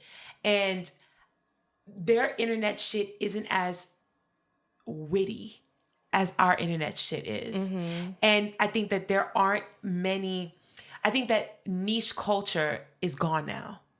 And there's just one culture for them, and it's just internet. Mm-hmm. Like when we were growing up, I know for a fact what we experienced as Black kids is very different than what like white kids and Asian kids and Hispanic kids experience. And that is what made it such a rich culture, because you can meet people and learn something new. Mm-hmm. Like I remember moving from New York to Atlanta, and there was like a whole discography of music I'd never heard of before, because it was local shit that went up and that the kids really fucked with. Same way we had local shit that went up that the kids really fucked with that nobody had an idea about. That doesn't exist anymore. I think the shift in internet culture is going in even deeper into streaming culture, where it's going to be the viewer and the one that's on display. And I feel like it's going to go to the point where people are just going to have cameras running in their homes 24/7, and they're just going to watch people live. That's it. And so like saying things like, what do you think I should do, chat? What do you think I should do, chat? Chat, how you feel about this? People are just going to allow the internet to dictate their lives, and they're going to be living for the internet. That is such a dystopian existence. Oh my God. But we're already almost there. Yeah. I mean, I know like streamers, that's their living. I can't imagine doing it. That just seems so miserable to me, but they actually enjoy it. They do. That's what their interaction is nowadays, just on a screen. And it's people who have thousands, tens of thousands of people watching them on a daily basis. And they're probably some of the loneliest individuals you ever see. Oh, yeah. Like, people would rather watch somebody go to the club than go to the club. That's crazy. It's strange. Yeah, it's very strange to me. But yeah, I definitely think streaming is just going to get bigger and bigger. A lot of streaming services have to compete with streamers now, you know? I was going to say, that's what I think is going to happen next too. I think Netflix and all these other brands, if there is any other, because Netflix might just end up being the biggest monopoly ever. I mean, yeah, they'll probably buy Twitch out at this point. And there are going to be channels where you can watch and just log in and see somebody live streaming. And it's going to be like in like genuine crisp HD cameras everywhere in somebody's house. I think that seeing Ring footage become content was the entry point to that. Seeing, watching people go on live stream and doing things like Streamer University, where there's all these streams happening at one time, but they're all in the same place. Having streamer houses, content houses, that is literally where we're headed. And people are going to start paying full-blown subscriptions to watch people 24/7. And you could probably have like an OF like edition where you can watch when we fuck sometimes. Do they allow explicit content on Twitch? Or No, people get kicked off of Twitch all the time. Like people get banned if they do fucked up shit. But eventually I feel like there are going to be platforms where it's going to be allowed. OnlyFans will probably allow streaming if they haven't already. For sure. I feel like they have. It's probably a thing already. Yeah. We're just unaware. It's getting very interesting. At that point, like the surveillance state is just out of control. And I feel like we touched on this before, but at that point, you're literally a digital slave. I mean, we already are. There's levels, and that is final boss because that's crazy. No, we already are. And I think that people are still in denial about how deep in it we are. There was a TikTok went viral. I don't know if you saw this. I think I sent it to you, but you don't be watching my TikToks. I don't check messages anymore. I know. So there was this man. He went to Walmart. He went back home for the holidays. Went to Walmart, bought a cable because he forgot his charger. Goes home. Next day, gets an email from Walmart. That Walmart says, "Thank you so much for coming in to get this cable. We see that you purchased a cable. If you want, we have all these other accessories that could go well with it." Trying to sell him more shit. He's like, "Hold on. How the fuck did they know that? Because for one, I don't be at Walmart. For two, I paid cash." Right? And so he made the TikTok just asking like this is fucking strange. How would they even know that? And then he was like, "Before you ask, I don't have a Walmart app. I don't go to Walmart." So he was like, "I didn't log into an app. I pay with cash. How the fuck?" Somebody responded and they were like, "Hey, IT guy here. I hope y'all know that whenever you go to the self-checkout, they scan your face. And they have access to databases, so they literally know who you are based off the face scan, and they just have access to your email address. They've already purchased." He was like, every single time you get one of those emails where it's like, your email has been part of a leak. Yeah. What do you think is happening? Yeah. So he was like, every single person in the United States has a file that exists, and they know what you look like. They know. And these big corporations buy it. Yeah. I mean, that doesn't surprise me. So when people are just like, "Oh, I'm off the grid. No, you're not." No, it's damn near impossible to be off the grid nowadays.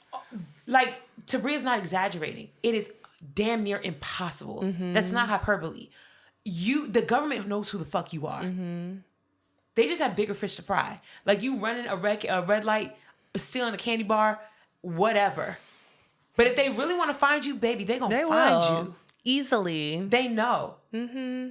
I mean, I feel like we just accept it at this point. My thing is, they know all this, but, unsolved mysteries and shit. There aren't, though. I think that it's, again, the hierarchy. They don't care about, Joe Schmo getting smurdered.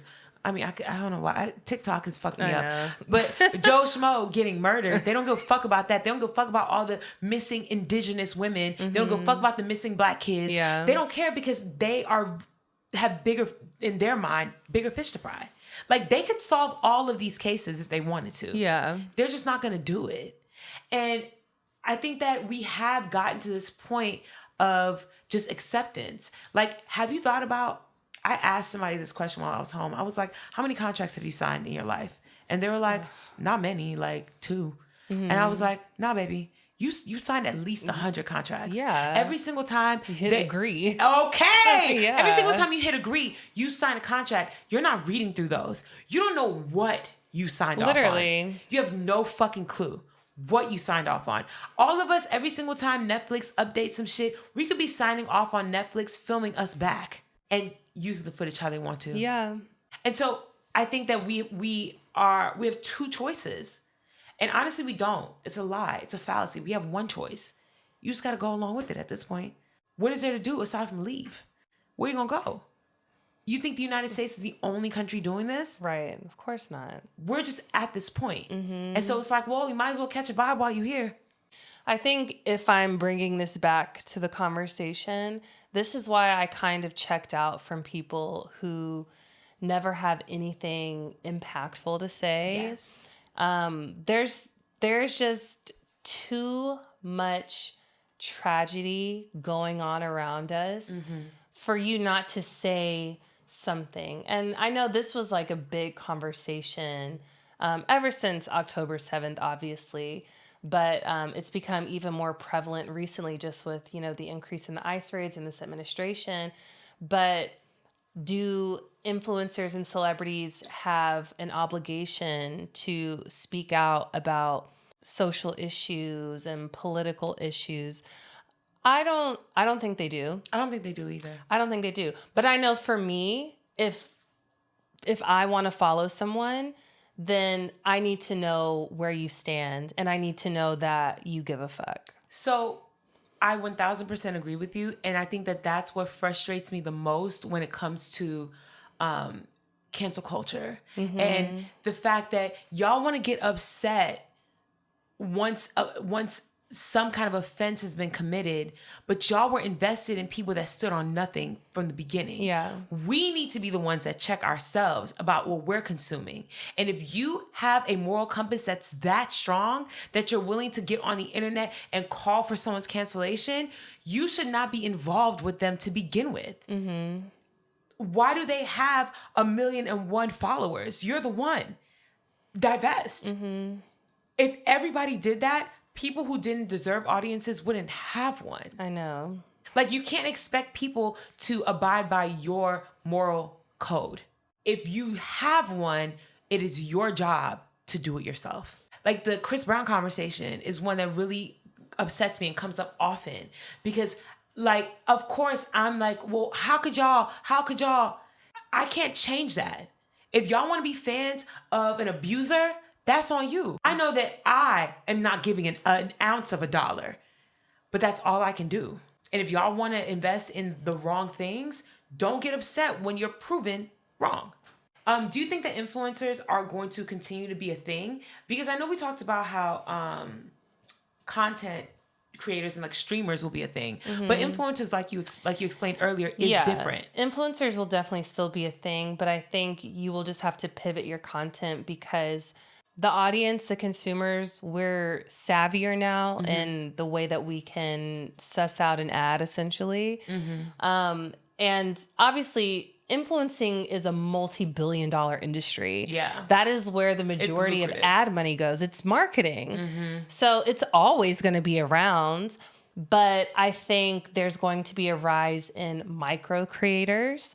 I think there's going to be a rise in more niche creators, like in different sectors like finance and I mean there's already been a rise in that, but people who have specialized interests.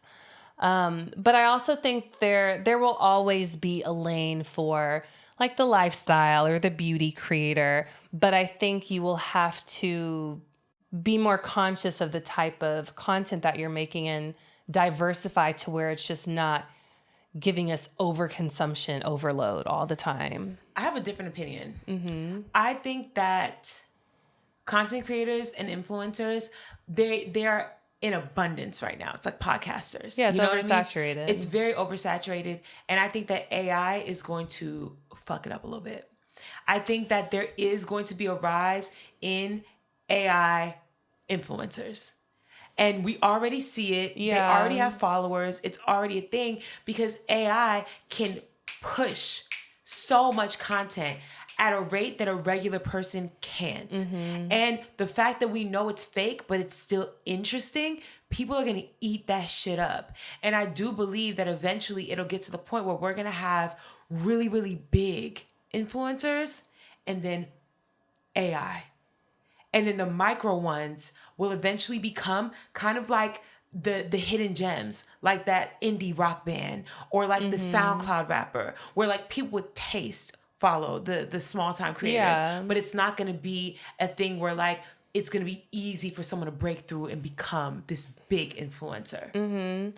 I'll be interested to see how willing brands will be to partner with AI influencers, because it does feel a little different than using AI to make a campaign or whatever else. Because when people interact with AI influencers, it's never in like, or it's rarely in a genuine way. They're always they're just commenting to make a comment on how ridiculous it is or how does it look great. New. It is. I mean, AI is only going to get better and better. And with the fact that Trump wants to just keep it at a federal level for regulation, we probably won't, it won't be like a disclosure thing where you have to disclose if it's AI. Yes. So I think if that's the case where you don't have to disclose if it's AI and it becomes indistinguishable, yeah, it's going to take over. No, I genuinely, I see it because not only is it getting better, like you saw that one TikTok where this girl was like, tell me which picture is AI. Yeah. And like, it's literally getting so good. There was one where it was a video of a girl at a coffee shop. Indistinguishable.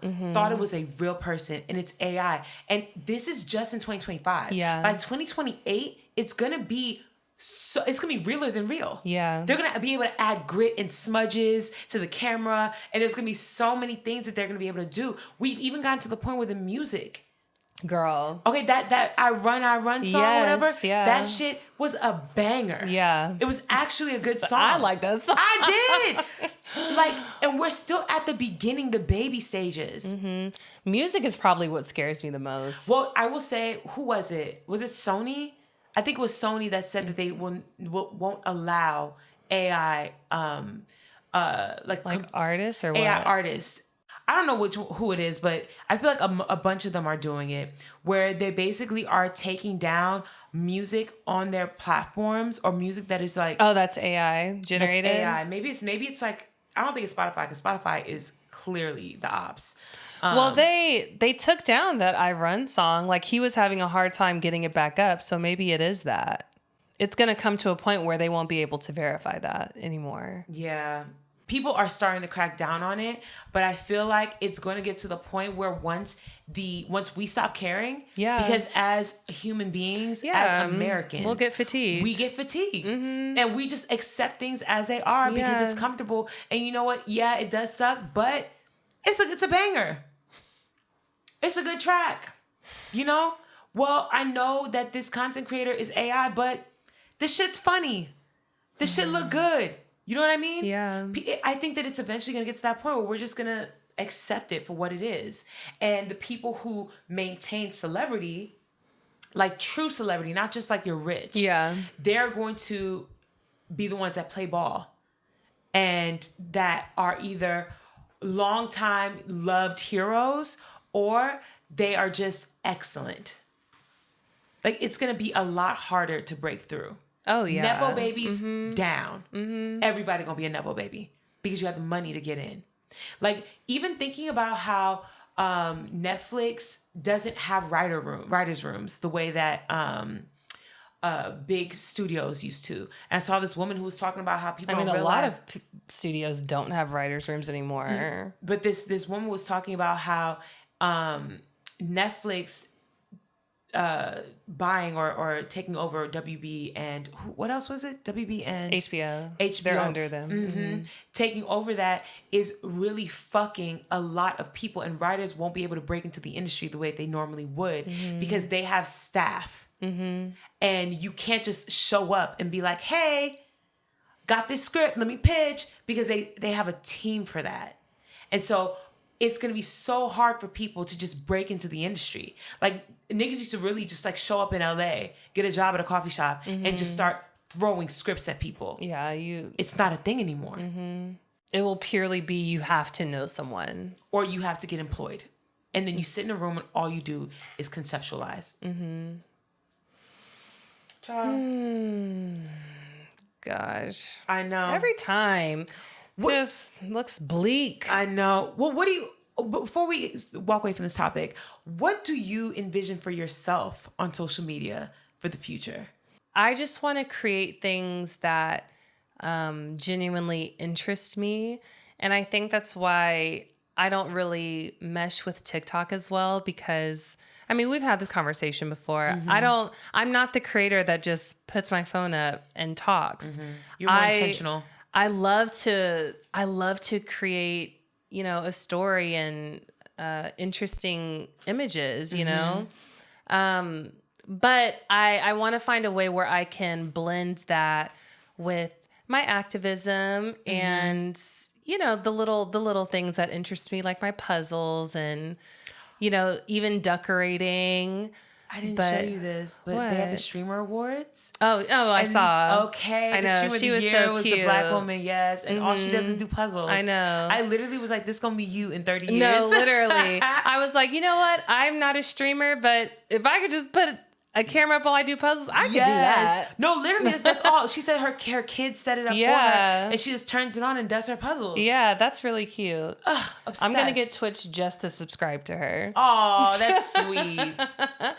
But yeah, just to find a way to make it make sense for me. But I know, like, I did that right into the mic. I'm so sorry. Little ASMR.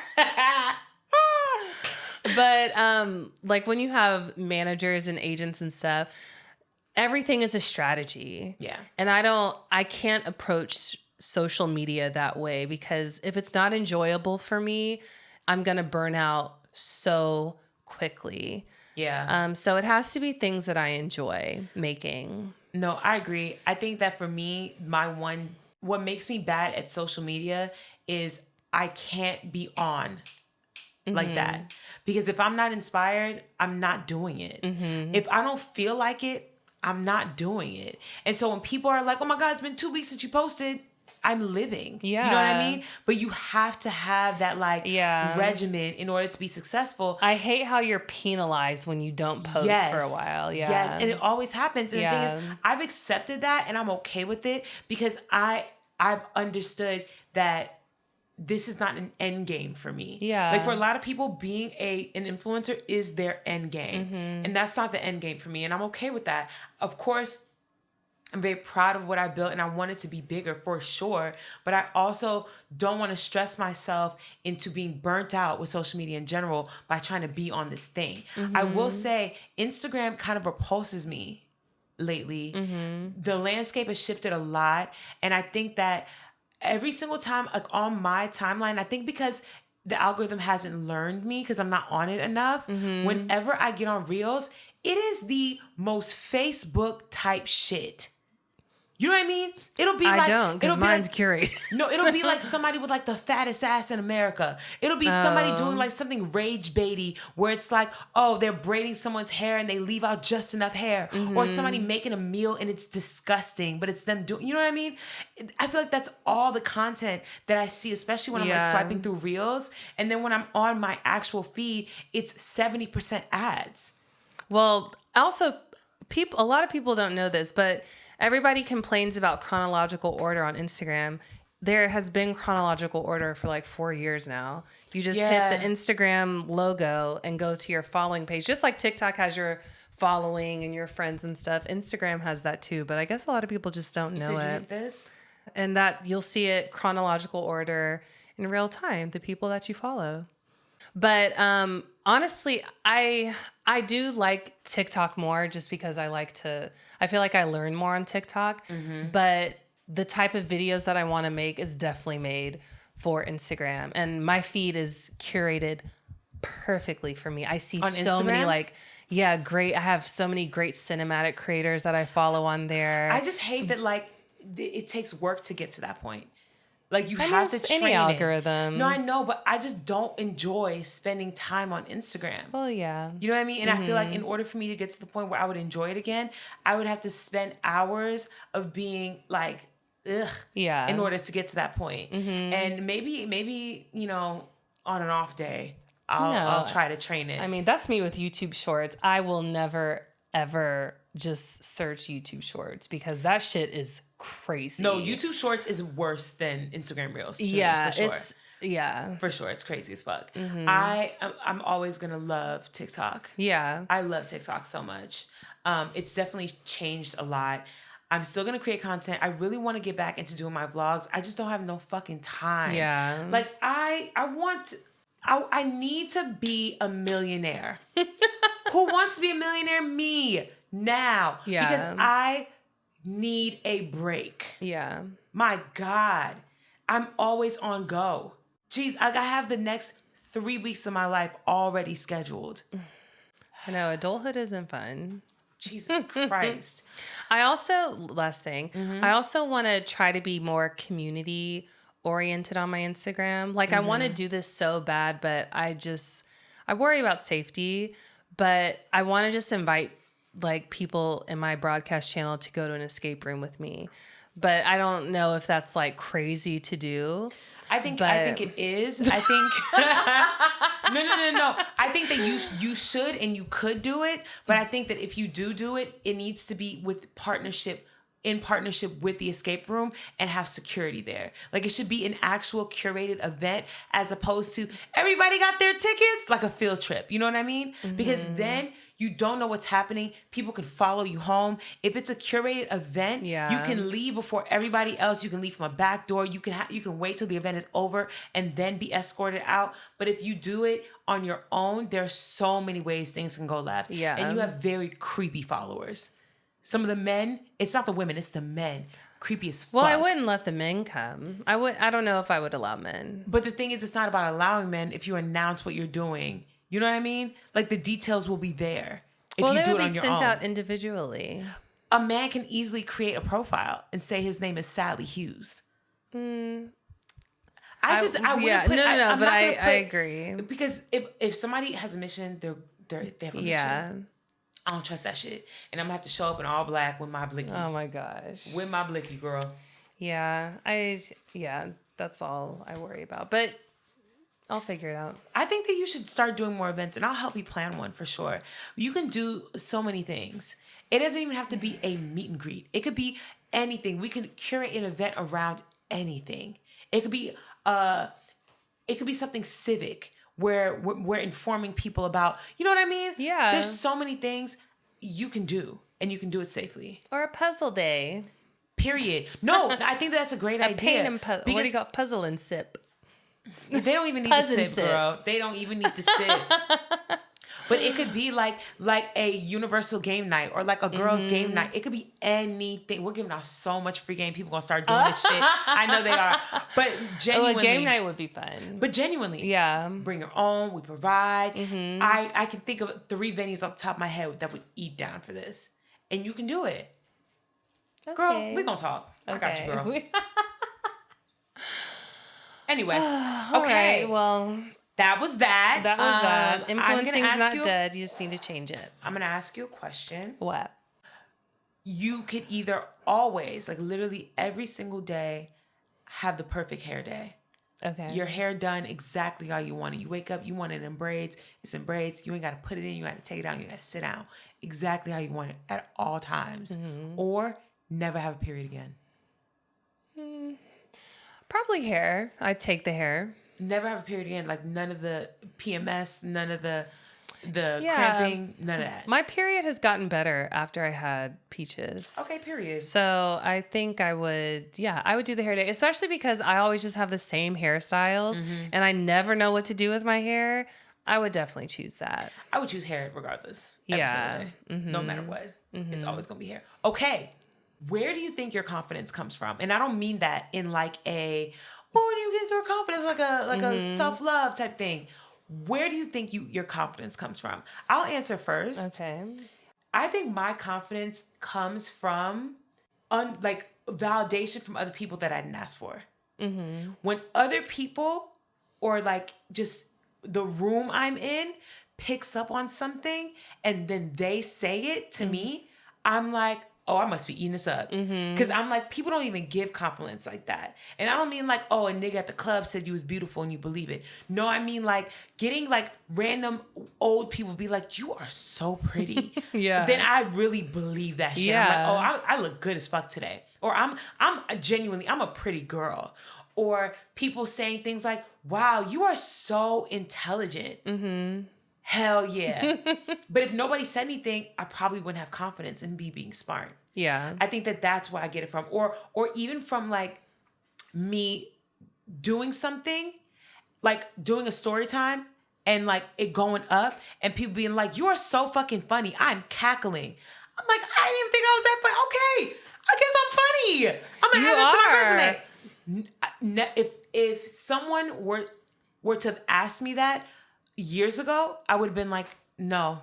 Because to me, it's like, yeah, I make my friends laugh. But Tabria, you be laughing at everything. Not everything. You know what I mean? Like, it's like, okay, like, yeah, I make my friends laugh. But in my Yeah. mind, it's like, we have similar senses of humor. Yeah. So I don't ever think, oh, you're just a funny person, until I think it is external validation that does add and create the confidence where it's like, no, I'm not bugging. I really am great. There were a couple of people who commented that they want to see you do stand-up. And I was like, well, lucky for you. That's on her bucket list. Okay, where does your confidence come from? My confidence definitely first started when I was on Instagram and male validation, like false confidence. But honestly, now my confidence comes with age. Well, just like I've been there, done that.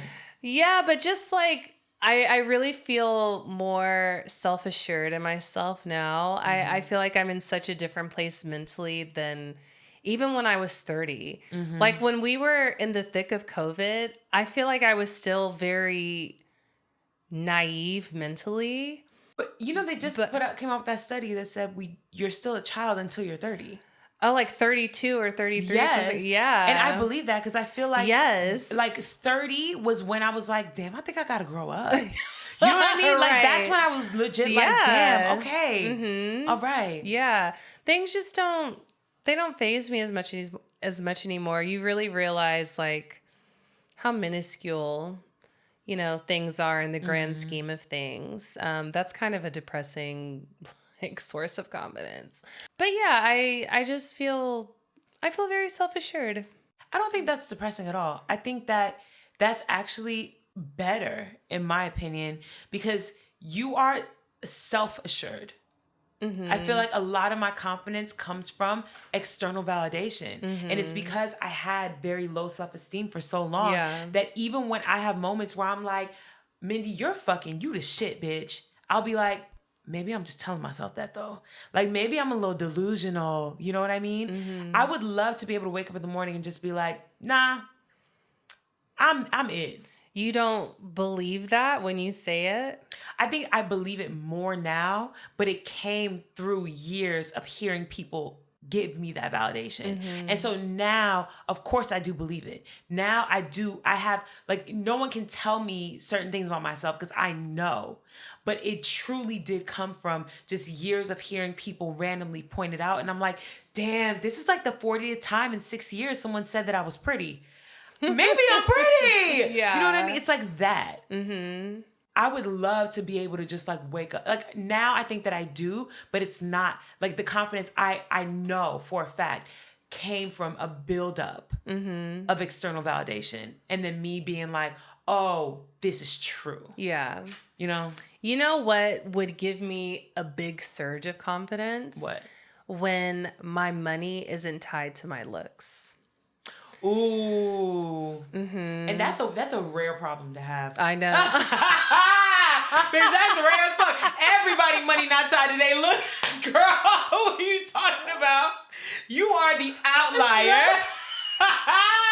You like when I stop getting paid to be a bad bitch. Oh my God. That's when niggas stop throwing money at me because I'm pretty as hell and my ass is fat. That's when I really understand. I didn't mean it like. Could you, girl? That is a beautiful problem to have. Hell yeah! And when I make my first $1 million from not being a shit, I swear to God, I swear to God, I don't know it's me. But her. She. Tabria was in that video, y'all.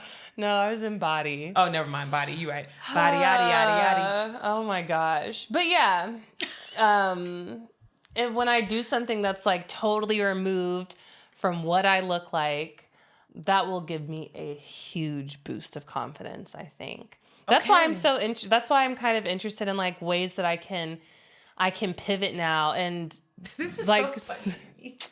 No, it's funny to me because as you're saying, I'm thinking to myself and I'm like, bitch, if I got paid for being fine, that would give me a boost. I have the opposite goal. The day somebody pays me for being fine as hell, bitch, I will know I made it. Holy, what? Do you know what that would do for me? Yo, pay me. Pay me. Oh my God. That would do so much for me. Wowzers. Yeah. Because I could even say, well, this past week I did it, but no, that was our homegirl that really was like, Mindy, I think you're so pretty. You could do this. They didn't reach out to, you know what I mean? But still, they had to approve you. No, she's a creative director. But it's not her brand. She chooses. She literally was like, we'll see what happens. I swear. It was because I promise you, they booked somebody and it fell through because her agency was like doing a lot. Mm-hmm. And so, they fell through, they needed somebody and she was like, I got it. And just booked me. Like it was 2 days before the shoot. Mm-hmm. And so like, I think it did do something for me because I was like, oh my God, you thought of me? But also it's like, girl, you can't afford to breathe. Shut up. Well, look. Well, I know it doesn't mean anything coming from me, but I will tell you, when I was editing your Mindy reel, yes, I there were so many times where I looked and I was like, dang, Mindy looks so good. And I will say, like in the past 3 months, Trey has complimented you. I just never told you because I was like, but he complimented, he was like, oh, Mindy, she's actually really pretty. And I'll have to censor this guy's name because he's so private, but he said it recently too. He was like, is Mindy doing anything? She looks really good. Well, thank you. You know what? I'm not going to lie. I've gotten that multiple times and it has hurt my feelings a little bit. Why does that hurt your feelings? Because literally everybody has been acting like in the past year, I just got fine all of a sudden. And I'm like, I've looked like this always. Mm-hmm. And I genuinely feel like a huge part of it was me losing weight. I think that I lost weight and people were like, wait, is Mindy kind of cute? Yeah. And it's like, damn, I couldn't be big and fine. My name was Big Fine. It was, but fat phobia is rampant. But with Trey, okay. I just think he's not going to look at my friends in that kind of lens. No, and maybe my face changed. I think I do hold weight in my face. You do. So I do believe that me losing weight definitely like changed the way that I look, but I still look the same. I will say the biggest thing I noticed, I feel like you look more youthful with your which is ironic because usually a fuller face, it makes you look more youthful because it's more childlike, but you look more youthful to me. No. What? No, because I was going through pictures and I showed Jade a picture of me in high school and she was like, is that your auntie? Exactly. Because I had a perm and my ends was bumped. Yeah. And she was like, what? And I was like, I was 17. Well, you know what? Maybe this is a part of my astrology. Maybe this is a part of my destiny. Maybe every year that I get older, this is why I keep saying I'm ageless. Exactly. And maybe no, the affirmation. Saying that? Okay, maybe the affirmation is working. Mm-hmm. I've always said ageless. She has. Forever young. I don't even say Mindy's age publicly. Thank you. Ageless. I'm ageless. And I do believe that, like, I once told Jay that the reason why I'm so fine is because I have anxiety. And whenever I get stressed out, I literally walk around repeating, I'm fine, Mindy, you're fine. I'm fine. I'm fine. I'm fine. And I feel like it manifested in 2 ways. You know what I mean? And maybe me being like, I'm ageless. I'm fine. I'm ageless. Yeah. It's happening in real time in front of y'all faces. I'm going to start saying that now. Girl, yes. Ageless. Mm-hmm. Yes, because I am. Period. I told you, I went home and I was like, what is happening? No, seriously. You go to the South, you're like, I was like, what the fuck? How old are we again? And I don't know if it's because motherfuckers is shopping at Kohl's or what, but it's just like, what is going on? Ooh. What is going on? Yeah. But hey, we ageless and we fine. Oh my gosh. That was fun. Yes. I think that's a wrap. Yeah. Okay, well, guys, it's been real. It's been fun. It's been real fun. We'll see you fun. next week. Bye. Bye. See what?